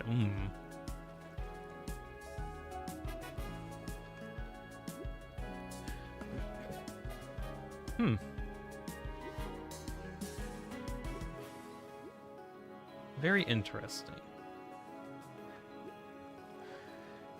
Let's see. Just some stuff says 800 subs. Yeah. I got that around the time I got done with the In Stars and Time stream. Which, actually, maybe I should kind of just chat about In Stars and Time for a bit. Because it, like, I actually kind of, I really like that. Right, so, for those that, like, didn't tune in too much to the Stars and Time streams, there was, wait, what? Epic allows you to make. I think you can, Kel. I think there is a thing. It just takes a lot of infrastructure to get that to work.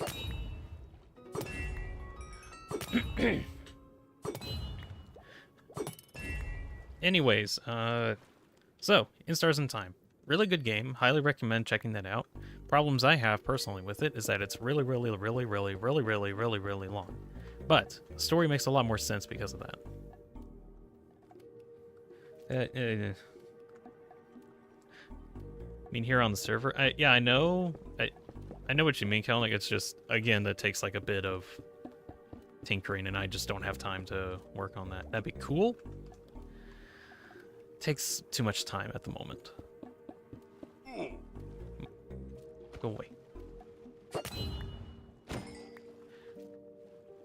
Anyways, Stars in Time. Like the game. Like it a lot. Liked it so much that I made a whole hour-long video of me voicing a bunch of different characters because I felt like doing that. Which you can also check out if you feel like it too.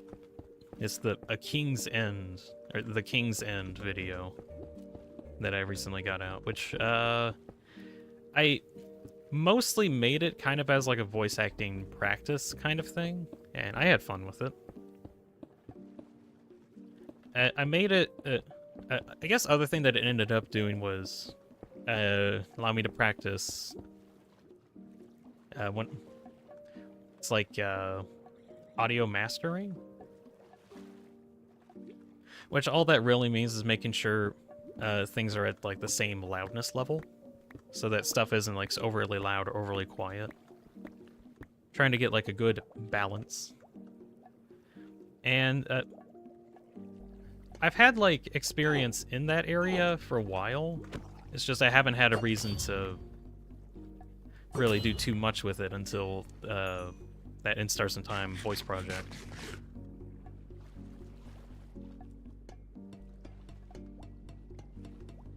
So I'm very happy that I was able to spend some time like practicing for that.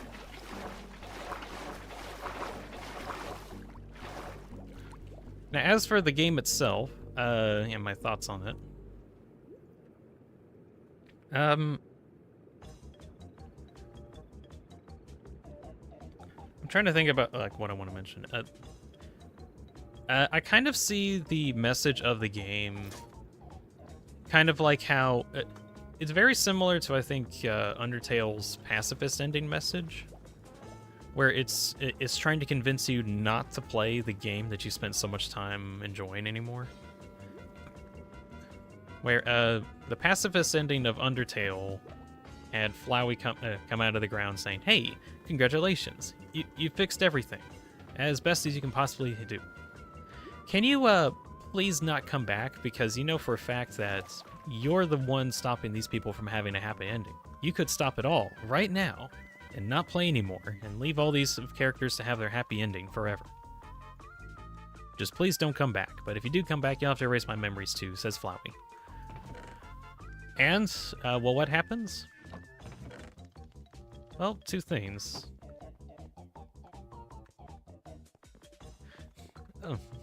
Oh,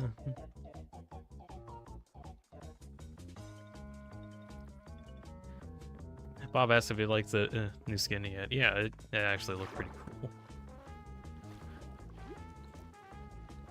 Kind of wish I took a better look at it, but yeah, it does look cool, Bob. Thanks. But yeah, at the end of Undertale, kind of a similar message of please don't play anymore because all these characters are happy as they are now. In Stars in Time, it's somewhat similar, because the whole reason it turns out why you're in a time loop is because the main character, Sifrin, doesn't want to move on and wants to enjoy the time with his friends forever. You'll get to see in a screenshot soon. Alrighty.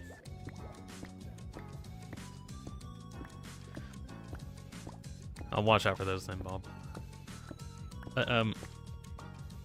Because apparently, what caused Sifrin to go in those time loops was he doesn't want the game to end, because when it ends, every one of his friends go out and kind of gets back to their old lives. which for him is really bad because he doesn't want to be alone anymore because his country is, it got, for lack of a better word, gastered. As in, the entire country is just completely erased from reality.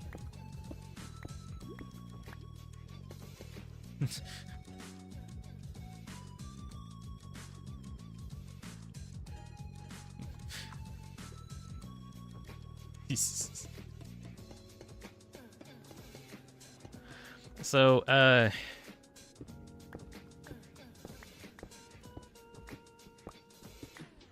eventually Sifrin realizes this, and with the help of his friends also say, hey, you know what, maybe we also don't, if we don't stop, we'll just go do something else together. We don't have to end the quest right after this. We can just go hang out with each other forever.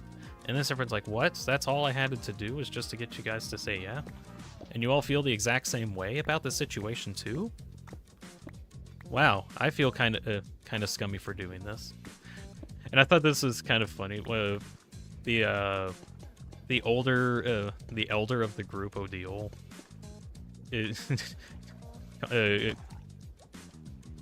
can't join the server. Hold on, we'll bug test that in a moment. But the elder of the group thought called Sifrin cute for trapping everyone in a time loop just so they can stay friends forever. I thought that was kind of funny. But what I think kind of the message that the game was trying to portray was trying to move on from the present, moving on to the next thing, because you can't really change who you are anymore by going through the same thing over and over again. So you might as well go forward with life even after either a tragedy or a setback or something. Although, I guess in Sifrin's case, he didn't want to be alone. So, got stuck in a time loop. Oopsie doopsie.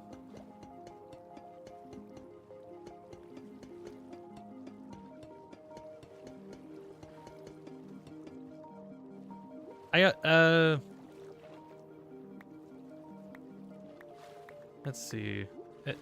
I do like that as like the main story behind the game, but also like the story in the game is very interesting too, because of why does copper take so long to age? I don't know. It just does. And it just takes that long.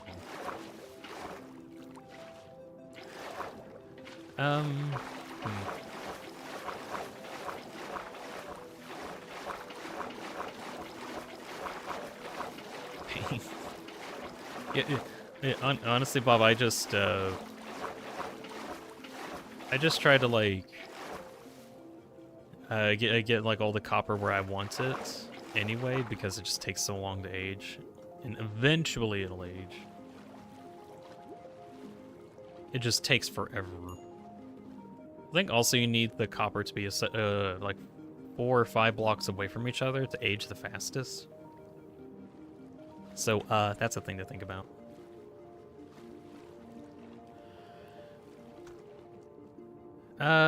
Let's see. Back to Instars in Time for a bit. I'll try to help out in a moment. Just some. I really like how even though you're going through a time loop, experiencing the same stuff over and over again, I very much enjoy all of the side content that you can find.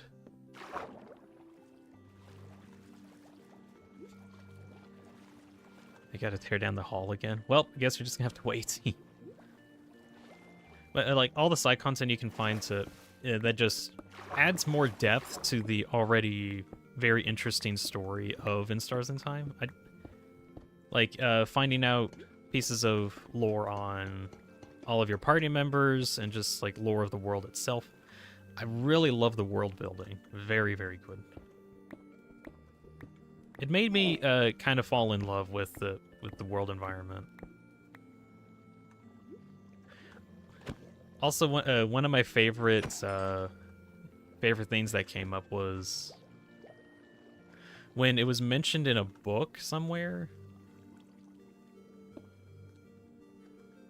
It was mentioned in a book somewhere in the game that there's a thing called color theory, thinking that there were more shades of gray, or there were more shades than just like between black and white. Because the entire game is all black and white.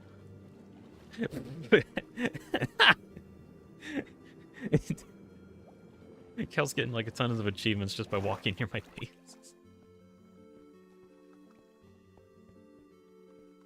Is he actually just... Oh yeah, he is. I just see him walking around.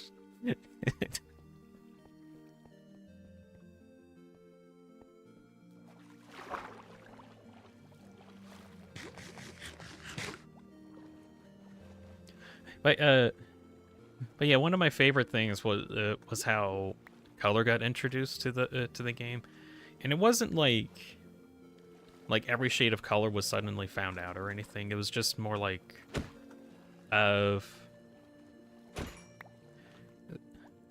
let's see, there were like red colors that would show up every now and again, but specifically when things were starting to break, for a lack of a better term. And the in-lore reason for why characters are seeing red when things are breaking, or in actuality how a wish is breaking. My life in a nutshell. Oh yeah, because of the color blindness. But it tells you shit. But in the game, the lore reason for why colors are coming back in moments of crisis is a bit of poetic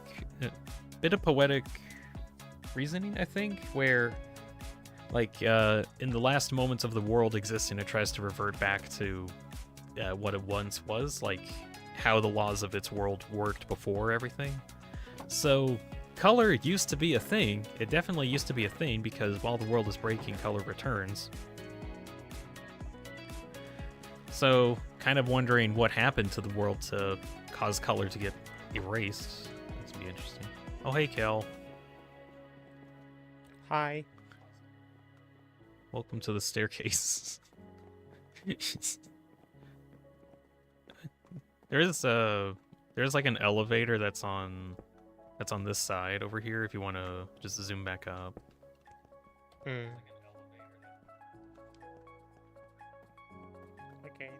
Thanks. All right.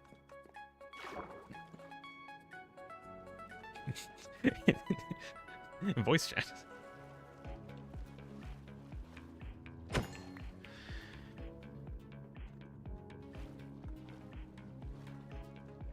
Hey, Oh, you have. Wait. What? Yeah, I do. You Actually- have that fin. Oh. It allows me to swim around easier. And also breathe. Damn it.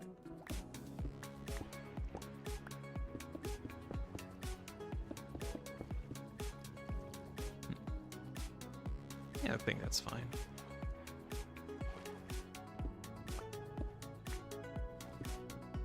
I really hate my ping. Why? Well, it's too high. I mean, I'm literally lagging every time when I try Oh. to eat or something. I don't know how to help with that right now. It's still kind of funny that, like you said, you're just walking around my base and you're just getting tons of achievements. Just think that's funny. Let's see. Okay, trying to finish up my thoughts on In Stars in Time. I really do like the payoff of color coming back to the world. I think that is very interesting. There wasn't anything that they set up that I still don't have questions for, I guess. Or still, let's see. Like, what happened to the king's and Sifrin's home country, because apparently that got, I say it got gastered, and that's because it, like, got erased from existence or memory. Although, I'm not entirely certain, I need to do some research on this, if people just can't talk about the country and they're just not able to talk about it, or like it's legitimately just not there. And it's just literally gone from reality. Because there is a difference, because maybe it is still there, it's just no one can talk about it.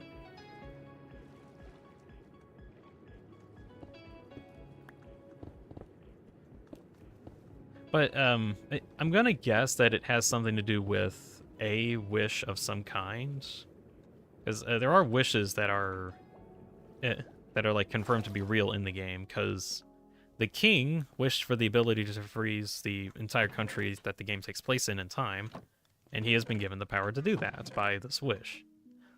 And main character Sifrin also has a wish to stay on this journey forever with his friends, so they're stuck with. So that's why the whole time loop thing happened.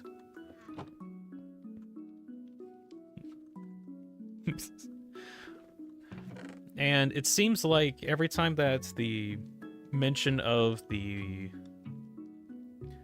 missing island gets called into question, or specifically when Sifrin and the king were trying to name it, that was when reality started breaking a little.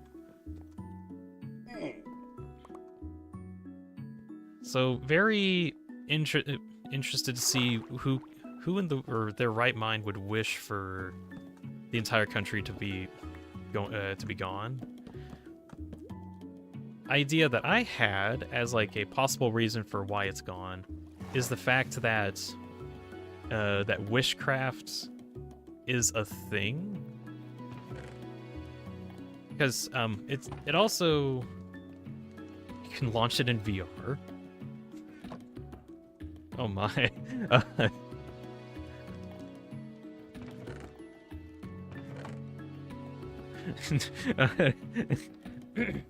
Also, yeah, Kel likes trying to play games in VR because he's got a headset. So, I guess he's gonna try. Oh no. Oh goodness. So, thing that's also been kind of noticed is that wishcraft is a lot easier for people from the country that the king and Sifrin came from, because they apparently knew how to wish correctly. So I'm actually wondering if the reason why the country is missing is because someone wished for the country to be stripped from existence simply because of this mastery over wishcraft. Because, I mean, if the king was just able to wish for the ability to freeze everything in time, and he was granted that, what's to stop other people from just abusing this power as well, if they can just, like, infinitely wish for stuff? So maybe it might be good that the country is gone right now, because if the memory of the country is restored, then the art of wishcraft is rediscovered, and then that could also be used for nefarious purposes. VR incoming. So I'm wondering if that's the main reason why the country doesn't exist anymore, simply because someone wished for that to happen. And the reason why someone wished for that to happen is, again, because of wishcraft being such an easy thing for them. That's deep. I personally think that that's kind of why it's gone.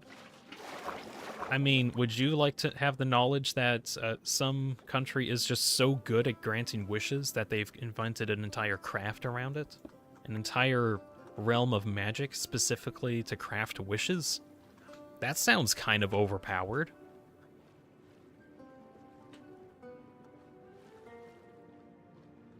Atlantis. Oh, maybe that's what happened to Atlantis, yeah. and I guess there was the side effects, of course, of what happens to those people when the country is just like completely wiped off the map and wiped off memories as well. Because there's one person in the main city that you can explore who had a sister, but can't remember that she had a sister. That's cold. Kind of is. And it's hinted at that her sister that she did have actually went to this island around the time that the memory eraser wish happened. And so now now this person doesn't actually know she has a sister because her sister was in the country at that time. So she can't remember she had a sister because she got erased along with the country. So, ugh.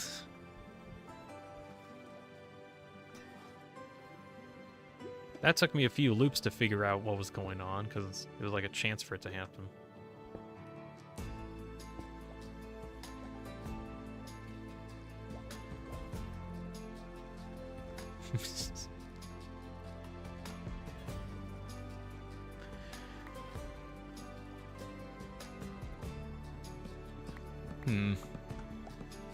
And of course there is the other outcome of King and Sifrin all can't remember their past because of the changes that happened. So now they're just like whole new people, mainly. Sifrin does see an island in the distance and refers to it at the end of the game, so maybe... Actually, yeah, shoot. I forgot about that. Like, maybe it returned afterwards. But, I need to, like, double check that probably. That's still a little worrying, my thing, because if that was the reason why the islands vanished to begin with was because someone wished for it to go away.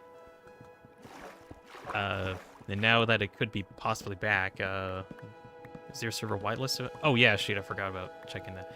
It's not whitelisted. It should just be if you can join in on version 1... Oh shoot, what was it? 1.21.4, which should be the latest released version of the game. And join. This should work. But it is not whitelisted.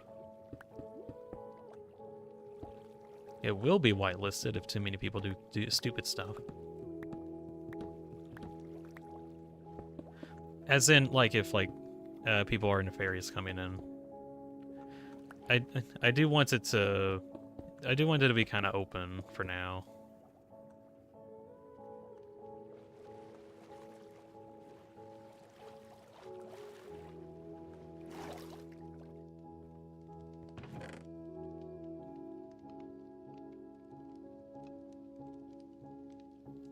What?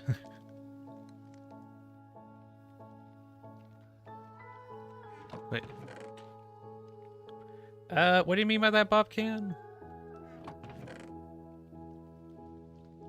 The rule breaker guy? Like, wait, hold on. Do you, like, actually mean what you mean? Or...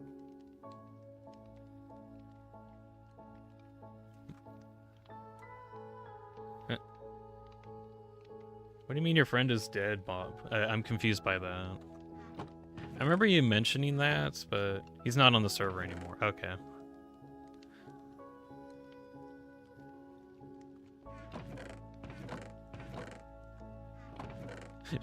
It just felt weird for you to just randomly say, "Oh yeah, my friend is dead." What? When? When did this happen? Oh no, he's just not here anymore. Not on the server. Oh, okay.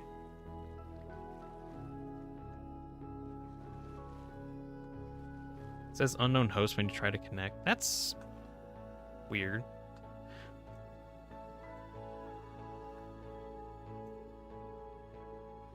Do you have the correct server IP?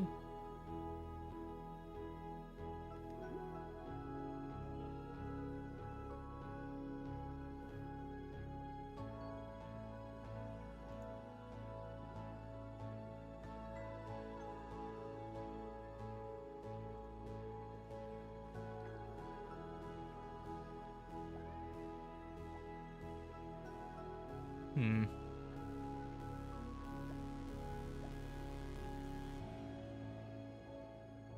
Let me check some stuff. It should just be... Should just be that server IP that's on there. Maybe you got typed in wrong? You could try copy pasting it, maybe. Also, just are you it's on the Discord. Someone called B is in. Is that you?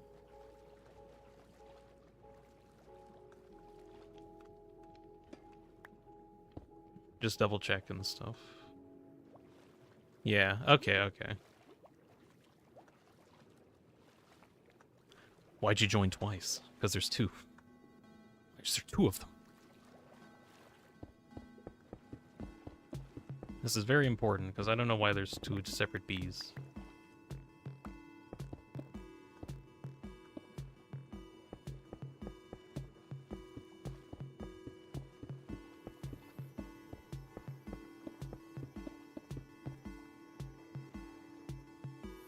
Use browser Discord for a bit. Does that happen? Hmm. Strange.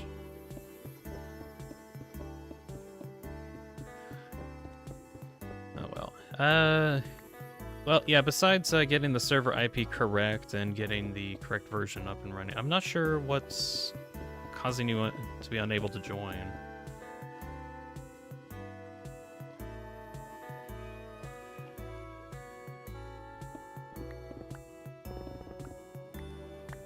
I'm just ripping out my floors.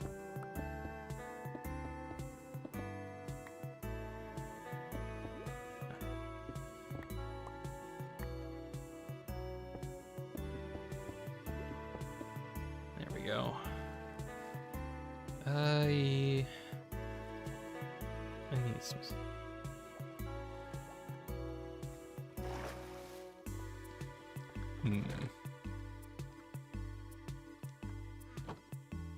Oh, there we go. I think you're in now.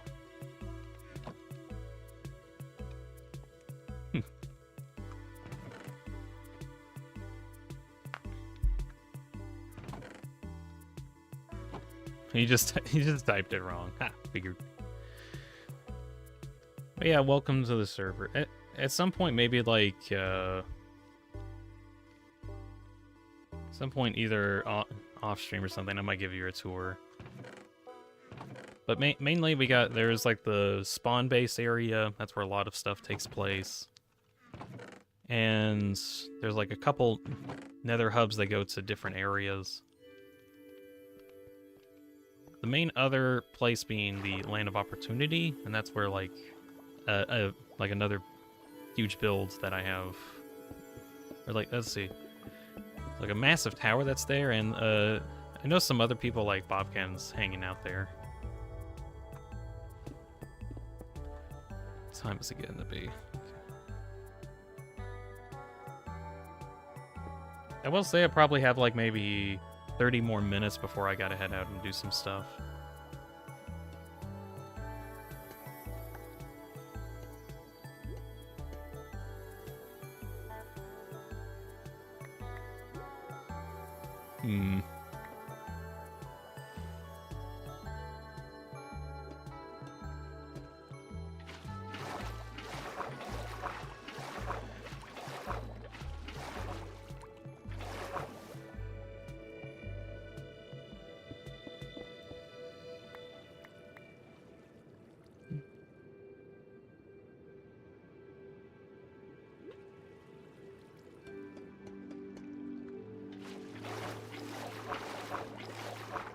I do wonder what kind of books I'm going to be working on this build whenever I get it, like, functional.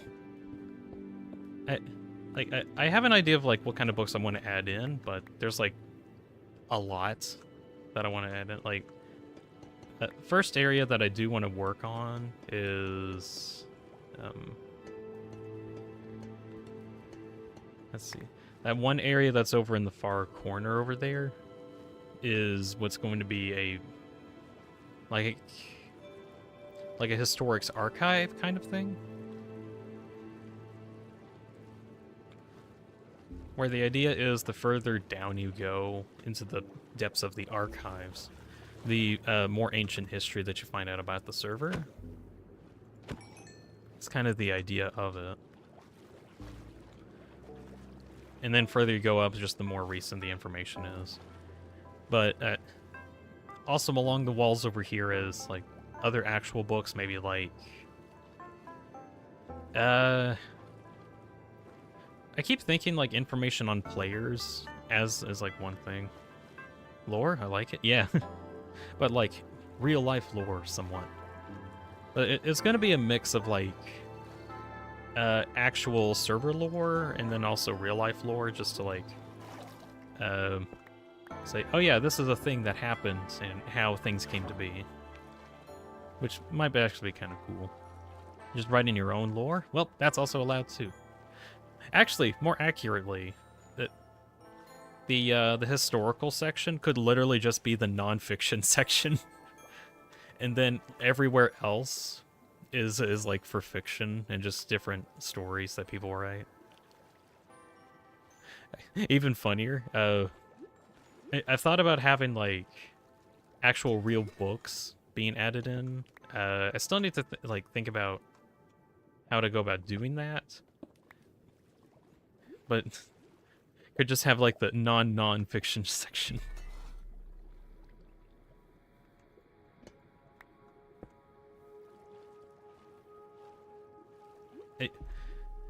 I need to think about like what kind of books I actually want to add in, but for now, I'm definitely going to start with the non-fiction section here.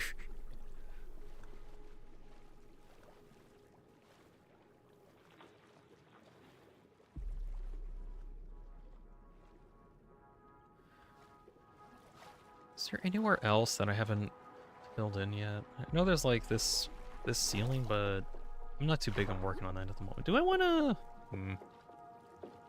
I don't know. Oh, wait, back here. That's right, I was working on this. Something tells me that just some stuff is nearby, because those are the achievements that you get whenever you get into this area.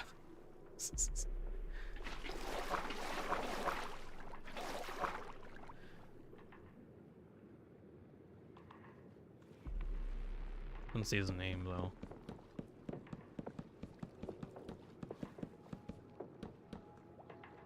Big cave. Oh, did you find the big cave? It's just mine now. No, it's not. It's mine. Probably.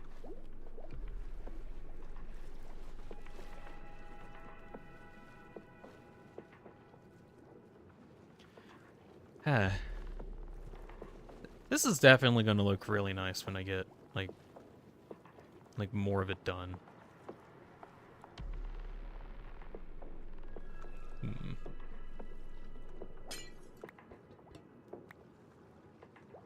Let's see.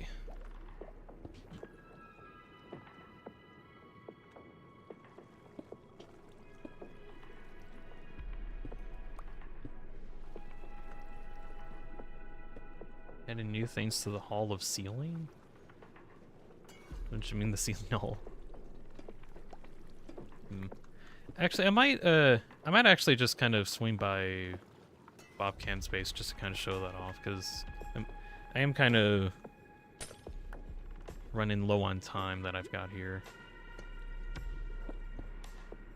It's a new building you're making? Oh. We kind of need to check out.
get this water to...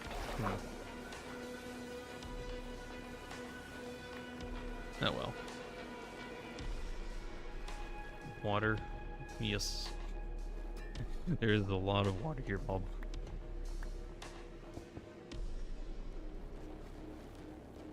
I remember some time ago when I like was working on this. I think it was just a big enough project that I tried to like blow it up with TNT, just to like dig out the area quicker. That somehow didn't work out. Like it was just so much that it just took forever to mine out. Hey, smart. I think it's really interesting, at least, to have this, because it really does feel like I'm playing creative mode almost, since I'm like flying around so much. It is like a very different experience.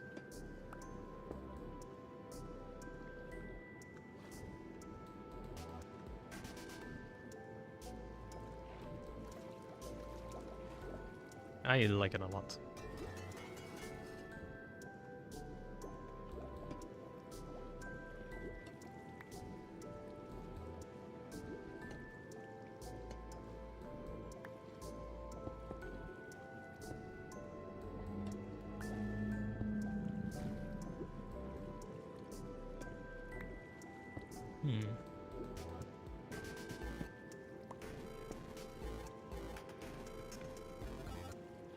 Like even one of the big ideas I have when I get the whole thing done is like having a bunch of catwalks everywhere, and no stairs to really go up to those catwalks, but the only way to get to them is just literally swim up to them.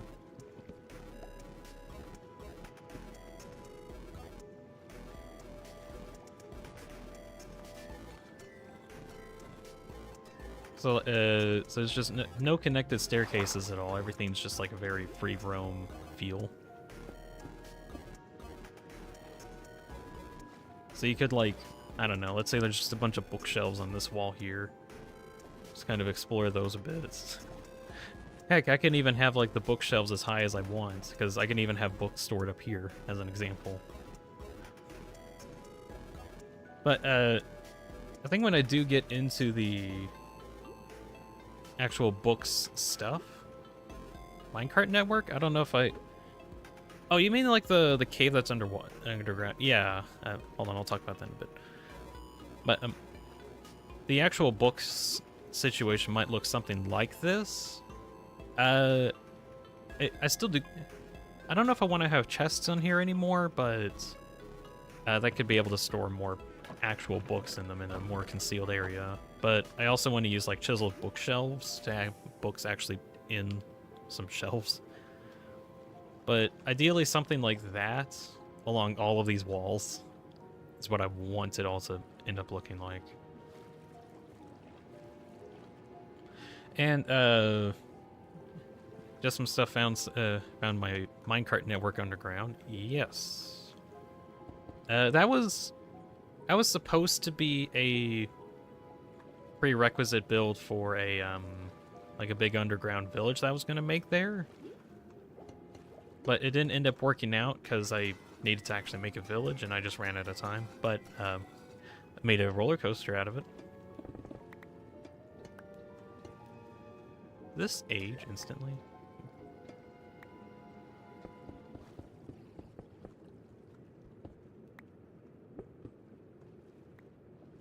Oh, hello.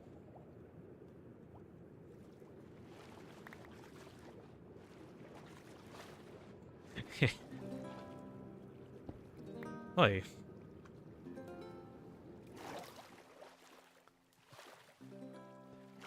No.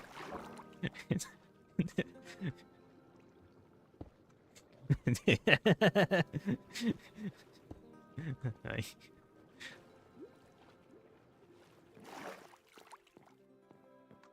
I see you found my 4. You found my floor. But yeah, this is where the library actually is. I am under your floor. Welcome to my floorboards.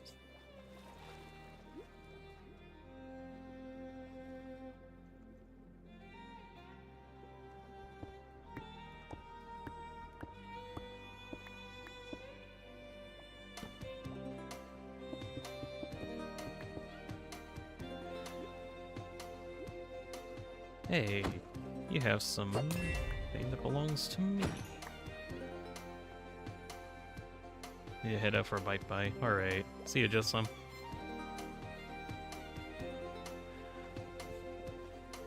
Let's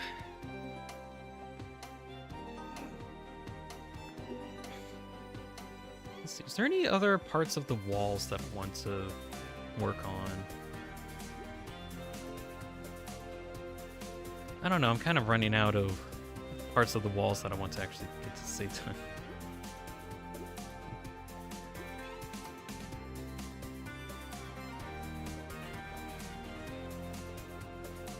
I think these last little bits. I think,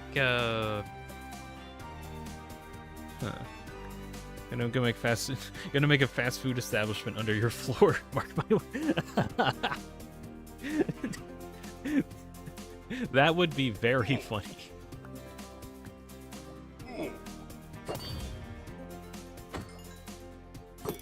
Very silly, baby.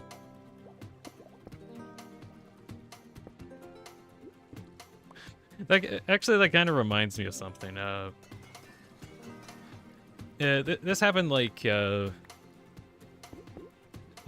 very long time ago, so it's not entirely relevant. But there was like an old friend of mine that got on the server one day, and he thought it'd be really funny to have his base have like a bunch of randomly interconnected tunnels everywhere. And it turns out what he actually meant by that was like tons of tunnels that lead to dead ends, even though they seem like they should lead to something. It was very anti-base design, but it was very secret. Anyways, at some point in one of his many tunnel digging crusades, he accidentally ran into my base. Just 'cause, actually, let's see, activate free cam mode. Right? Oh, wait, that's right. Recam. This is my face. This is another mod that I got called Free Cam, and I can just kind of fly around. He's hacking? No, it's Free Cam. Makes looking around kind of nice. Now, if you have Free Cam as a mod, you can still get on the server normally. It's just whenever you like bump into a wall, you can't go through the wall if you try to free cam. But if you're an admin, just no clipping through. Look at how big the library actually is.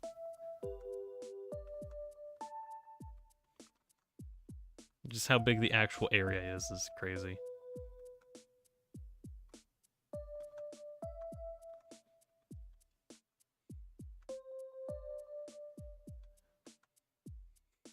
I don't use free cam to cheat at all. I usually use it just to actually look at my builds. But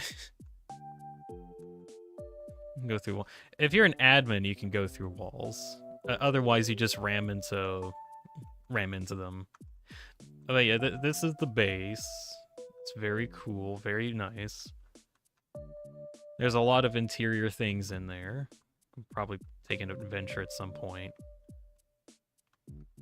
There's a big sign of stuff that I want to do. That'll be done eventually. I also have a giant mob grinder. And then underground, I also have like a huge spiraling area of a base. It is a crazy build.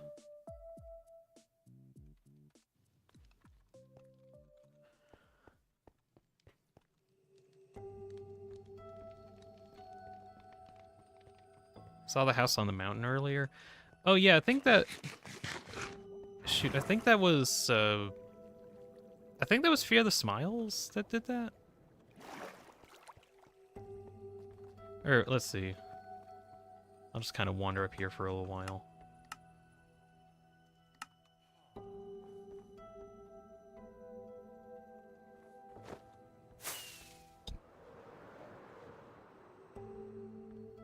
Gorgeous sphere. So gorgeous. But yeah, this was a recent build someone did. Where it's just a big tower, mainly.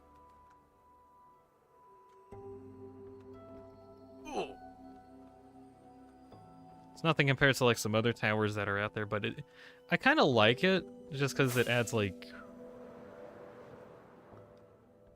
a little something else nearby, mainly. I kind of like it. Tower was Fear the Smile. I thought so. I think he mentioned that to me at some point. But let's see. Over here was another new build that I think Leo was working on. And it's this big church.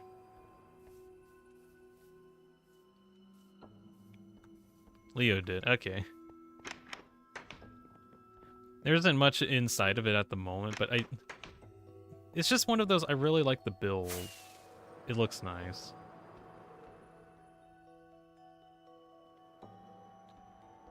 I think the server world does need more of these like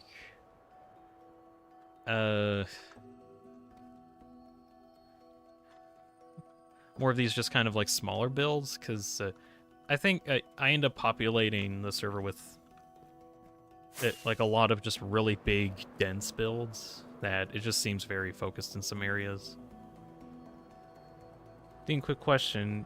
Will you be expanding your library downward? No, because frankly, it is as big as it can be right now. Because if I did any bigger, there would be no end to the amount of library that I will build. So that is that's as big as the library is going to get. It won't expand anywhere else. Unless I want to make a secret something in there, which I've been thinking on.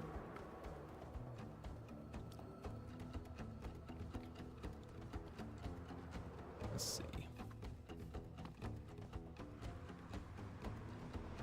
So you can live under my floor. I mean, technically, you could live under my floor, but there's many other areas that are a lot cooler. Where are you going? I'm gonna head over to Opportunity, just to kind of check that out, just without being disrupted. Yeah, I don't think I have plans on like expanding anywhere else downwards at the moment. So I mean, if you want to live in my floorboards, that's definitely an option that you have. Just some. That's definitely an option.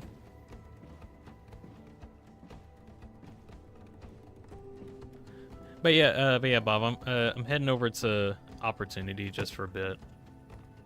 I'm gonna be heading out in a few minutes. I just kind of want to like just show off a bit.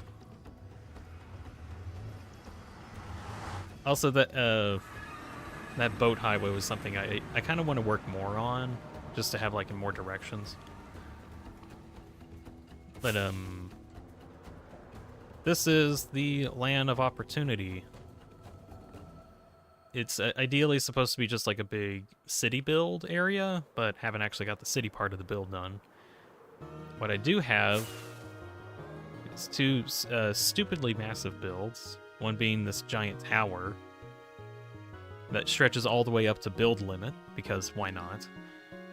And also a big hole that goes all the way down to bedrock, because why not? I really like how big of a thing it is. Does it have an Arby's? No, just some. It does not have an Arby's. I don't think there actually is a fast food restaurant here. This is an obvious gap in the market that you can exploit. But also, oh yeah, oh, there's Bob. I can see him. I see you.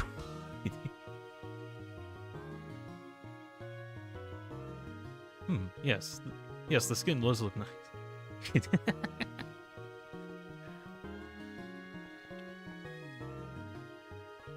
But, I always thought that this was kind of funny, just having, like, the massive tower in the background, a big, mining base. That's kind of what this is supposed to be. It is relatively big. But then in comparison to like the giant hole next to it and the giant tower, it just feels small. I also have like tons and tons of blocks here. Yeah, here we are. Deep sleep. It's just a lot. And a couple things down in the hole here. There is of course a beacon. There's also a classic slime farm. And it does make slime over time. Very slow, but it does make it.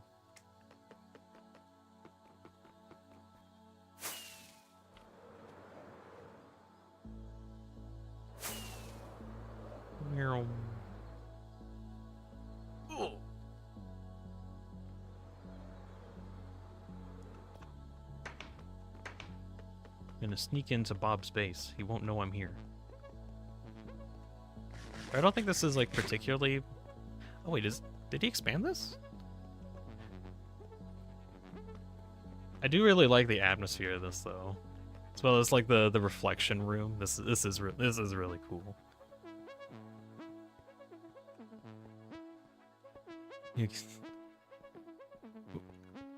Wow, this has been expanded.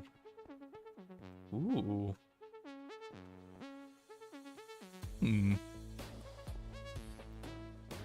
Oh, is this where you're gonna put the tridents? Oh, okay.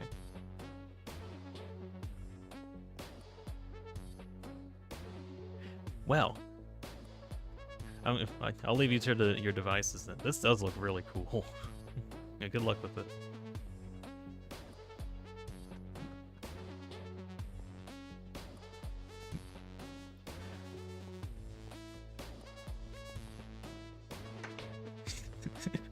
No joke. I actually, I kind of think it would be funny, just like, not really funny, but more like, I think it was Bob that mentioned it. I can't remember who exactly, but like having like a whole civilization just in the walls of the hole, just having like houses built in the sides. I mean, this place is too big and too cool not to have more stuff in it. There is also this like super forge, or I call it the Omega Smelter, because it's just a big smelting array basically. It's powered by lava.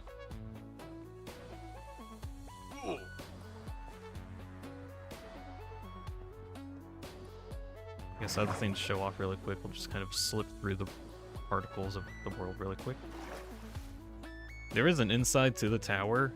It's not like too crazy. I need to kind of work on this more, I think, just to make the inside look nicer. But I have worked a lot at the top. I'm not doing the tower again. Oh, that is fair. So the actual tower build is based off of the tower structure from One Shot. That's kind of the idea behind it. And at the very top here, the very top floor, is this super massive, complex jump course that eventually leads up to the top. And it's going to be a bit for me to actually finish this, so I'm just going to take the shortcut. But the whole thing can be done in... it uses jump boost 2 for a lot of the jumps. Which just I always found is very interesting. But, yeah, up here is the actual top of the world. Feel free to look around, and... well... it's quite a height.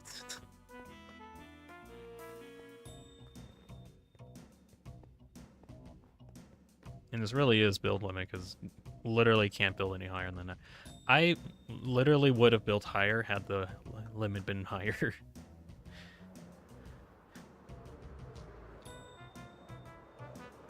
Let's see, a couple more builds in this area. There is this ice farm that I built some time ago, and it just makes a giant ice cube that you can then just harvest for ice. Very cool. And then below it is a cactus farm that farms like a lot of cactus, so much so that I probably need to use this at some point. But if anyone needs green dye, there's an option. Oh yeah, I want to check out Bob's new parts of the hall. He has a very cool tree. Very cool. The folly tree.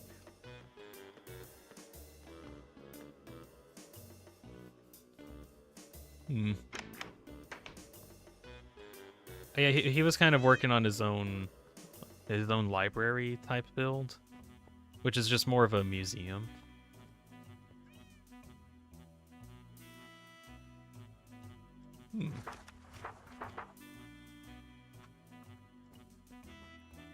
It's already kind of cool. I think over here was the actual museum. Yeah. Just some different artifacts here and there. Pale tree.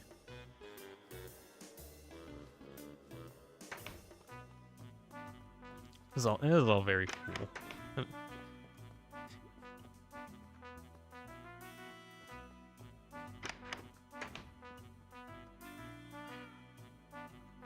You want a creaking heart to add? Oh, that actually would be kind of cool. Shoot. You know something really annoying? I went to go find Pale Gardens, and that's how I found like the pale wood in the first place. But they were so small that I'm pretty sure none of them had creaking hearts in them. So, finding them is just going to be an annoyance. But that would be really cool to add to the museum. That would be really cool.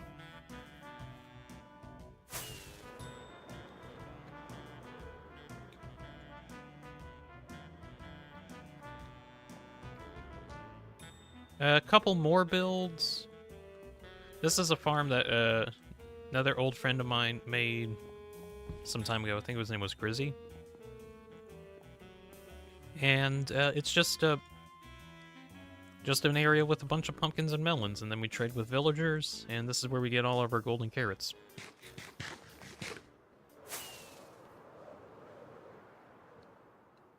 I go there every now and again to do some hard labor so I can get my food. Other builds that I've been slowly working on is one I call Farmville. Just because it has like it's like a big farming area mainly.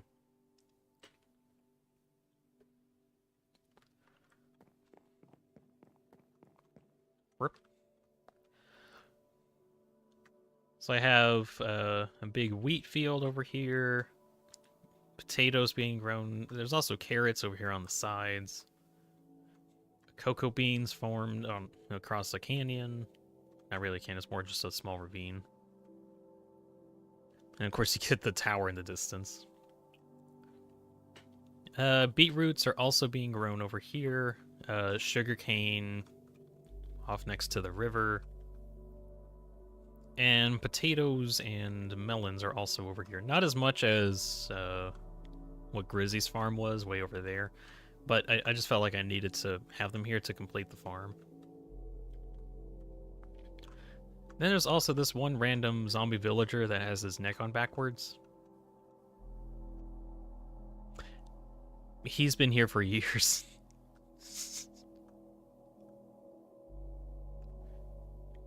And this is kind of a nice barn build. Like it's supposed to be a barn that I made.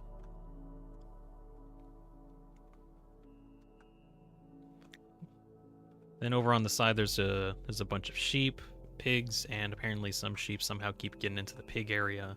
I don't know how that keeps happening. Chicken pen and cow pen as well. It's all fairly free range.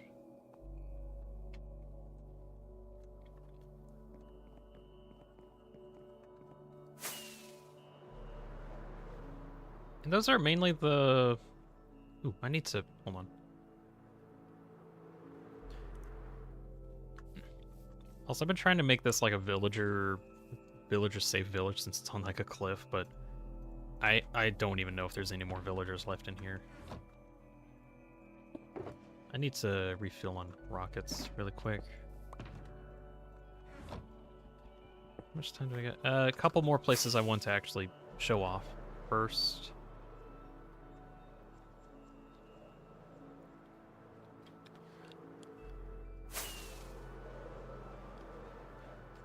It is my other massive base that I have several thousand blocks north of here.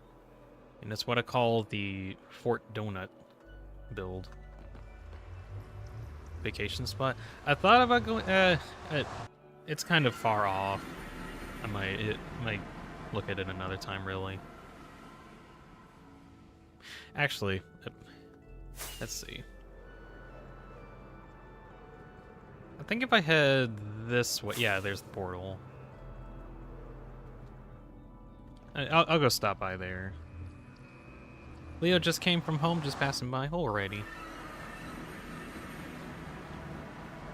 Unfortunately, I'm going to probably be, like, heading out soon, too. I'm just kind of looking around the Minecraft world, or the Minecraft server.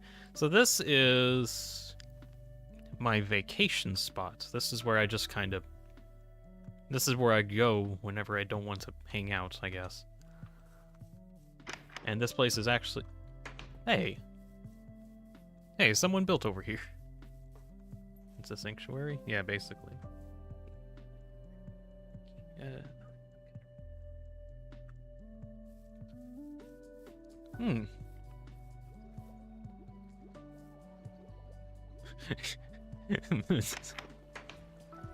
Oh my gosh.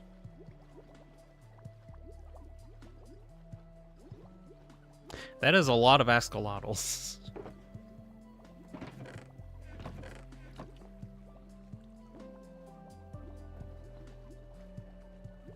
Very cute.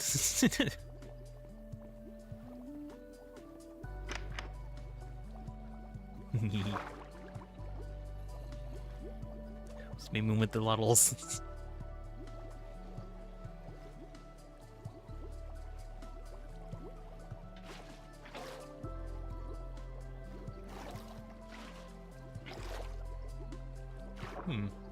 Wonder why they're all staying at like the same level. That's odd.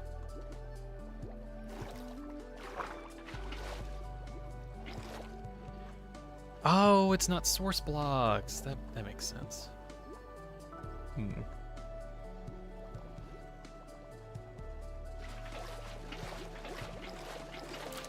Let's see if I can like trick the game a bit.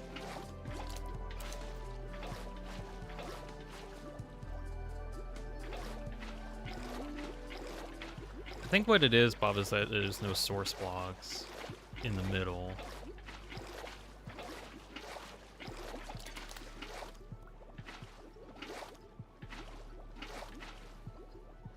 What's the door for? Oh yeah, probably should.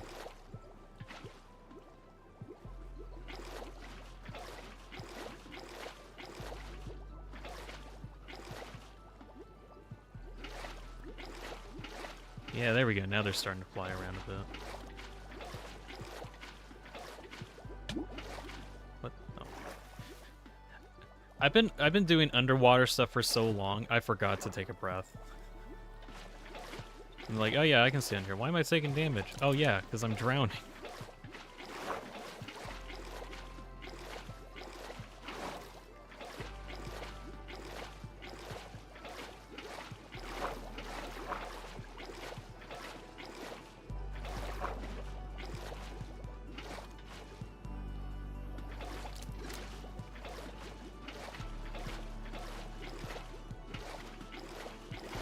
But yeah, this should allow the axolotls to move around more freely now.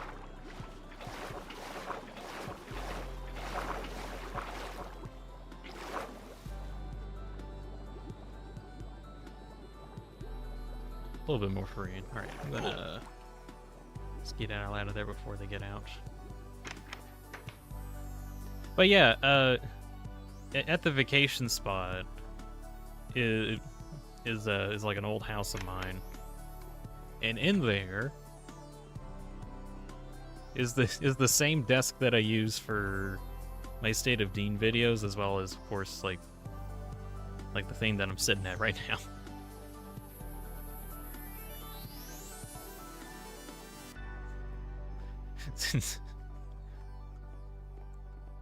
And this is the view I get. It's very nice. Wish it was a bit further, but Distant Horizons isn't here. It's all fake. No, it's not fake. Look, I'm right here, guys. Hey everybody, it's Deanspillabean back on your screen playing some Minecraft on the OCSMP server.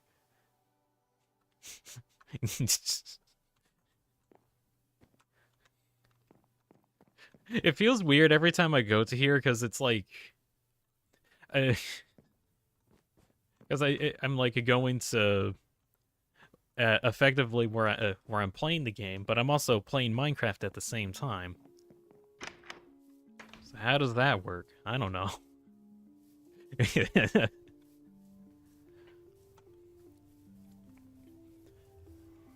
I did leave a sign here that said I wanted to leave here one day, and this was back in 2021. Well, 3, 4, 5 years later, here we are again. Sheesh, that did not actually register until now that the server's actually like maybe 5 years old. Actually, I thought it was like 3. No, this thing's like 5 years old. Okay, one more build to go to. 4 years? It's longer than that because I've been playing way before then. I think I started like in 2019 actually. Like I started the server in 2019.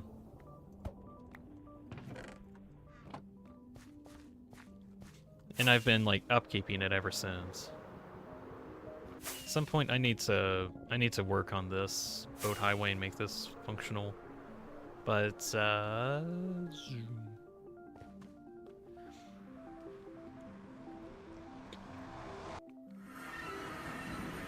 yeah. But over here is another build of mine. And this is Fort Donuts. Wish you could stay longer, gotta go. Bye, guys. Alright. And thank you for stopping by, Leo. Actually, wait, Leo, really quick before you go. Hold on. I need to show you a thing. Really quick, I need... Button.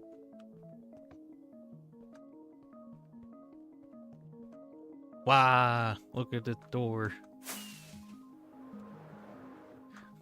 It's a massive moving door. It's very cool. Button.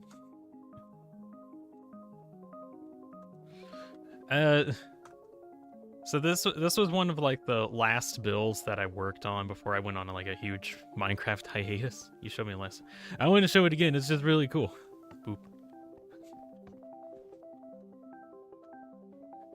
So everything triggering, everything moving around. It's just so cool. This thing was super expensive. It is awesome. It is. Only problem is that it lags a lot. I no joke upgraded the server in terms of like upgrading its like data plan or something just to be able to run this massive door. The place looks like it needs an Arby's. Everywhere needs an Arby's to you, I guess. Also, this skeleton has iron armor. Can I have your iron armor? Please, it's very valuable. He didn't give me any of his iron armor. Darn. But in terms of stuff in this area. There's not a ton. It's mainly just this build at the moment. But it's supposed to be like a huge castle thing. I'll be able to play this night. I might try to stop by like later tonight if anyone wants to. I don't think I'll do a stream on it, but if like people just want to hang out on Discord, that'd be nice. In other news, I'm getting to where I also need to start heading out right now. Gotta expand the church because it looks like you've just mined out a church. I also, oh yeah, I saw the church. I like how it looks. I wish you luck with that because it does look really cool. Right, so let me kill this zombie really quick.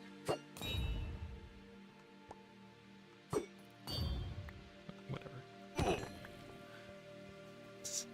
Oh yeah, so before I head out, just kind of a last minute reminder, I am going to be playing Undertale Yellow tomorrow, and that's going to kind of be around 10:30 EST tomorrow morning. I also, so that's going to be on Thursday. I'm also planning on doing it again on Friday. Trying to think about this. If you want to check that out, that'll be nice. I know a lot of people have been kind of eager on, I guess, like asking me to do it, and I'm like, okay, fine, I'll do it. February is going to be a very Undertale focused month, I think, in terms of like streaming wise.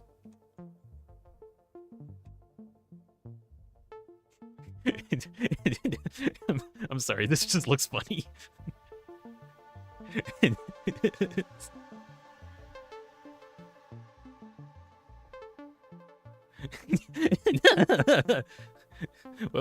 Emotion mod is it's Fresh Player Animations. It's by the same guy that made Fresh Animations, but it's currently in a beta state right now, and it's not public right now. But if you go over on his Ko-Fi page and become a member on there, you can get the download there. I really like it. I really like. There's like a couple problems here and there that I've noticed with like when you're moving around sometimes with projectile weapons, it kind of undoes it. But I mean, that's the whole point of like a work in progress mod. But like how it is actually really good. Especially with like I just think it adds like a lot of life to the Minecraft characters. Anyways, so yeah, Undertale Yellow stream starting tomorrow. Be there if you can. I know some people have like school and can't go to that, in which I'm sorry, that's just the only time I have to work on streams. It bugs me too. Let's see. I think that other than that, I think that's kind of it. Right. I gotta get going right now. Thank you very much, Bobcan. Just some stuff. Leo, Kelnick, Nerd. Let's see, who else was stopping by? Elliot, MP, Wyvern as well, Shadow VR, and Joshua. Thank you all very much for tuning into the stream. I hope you all have a wonderful rest of your day. I surely will be. And, well, you all have a good rest of your night. Or good night, everybody. Bye. See you all later.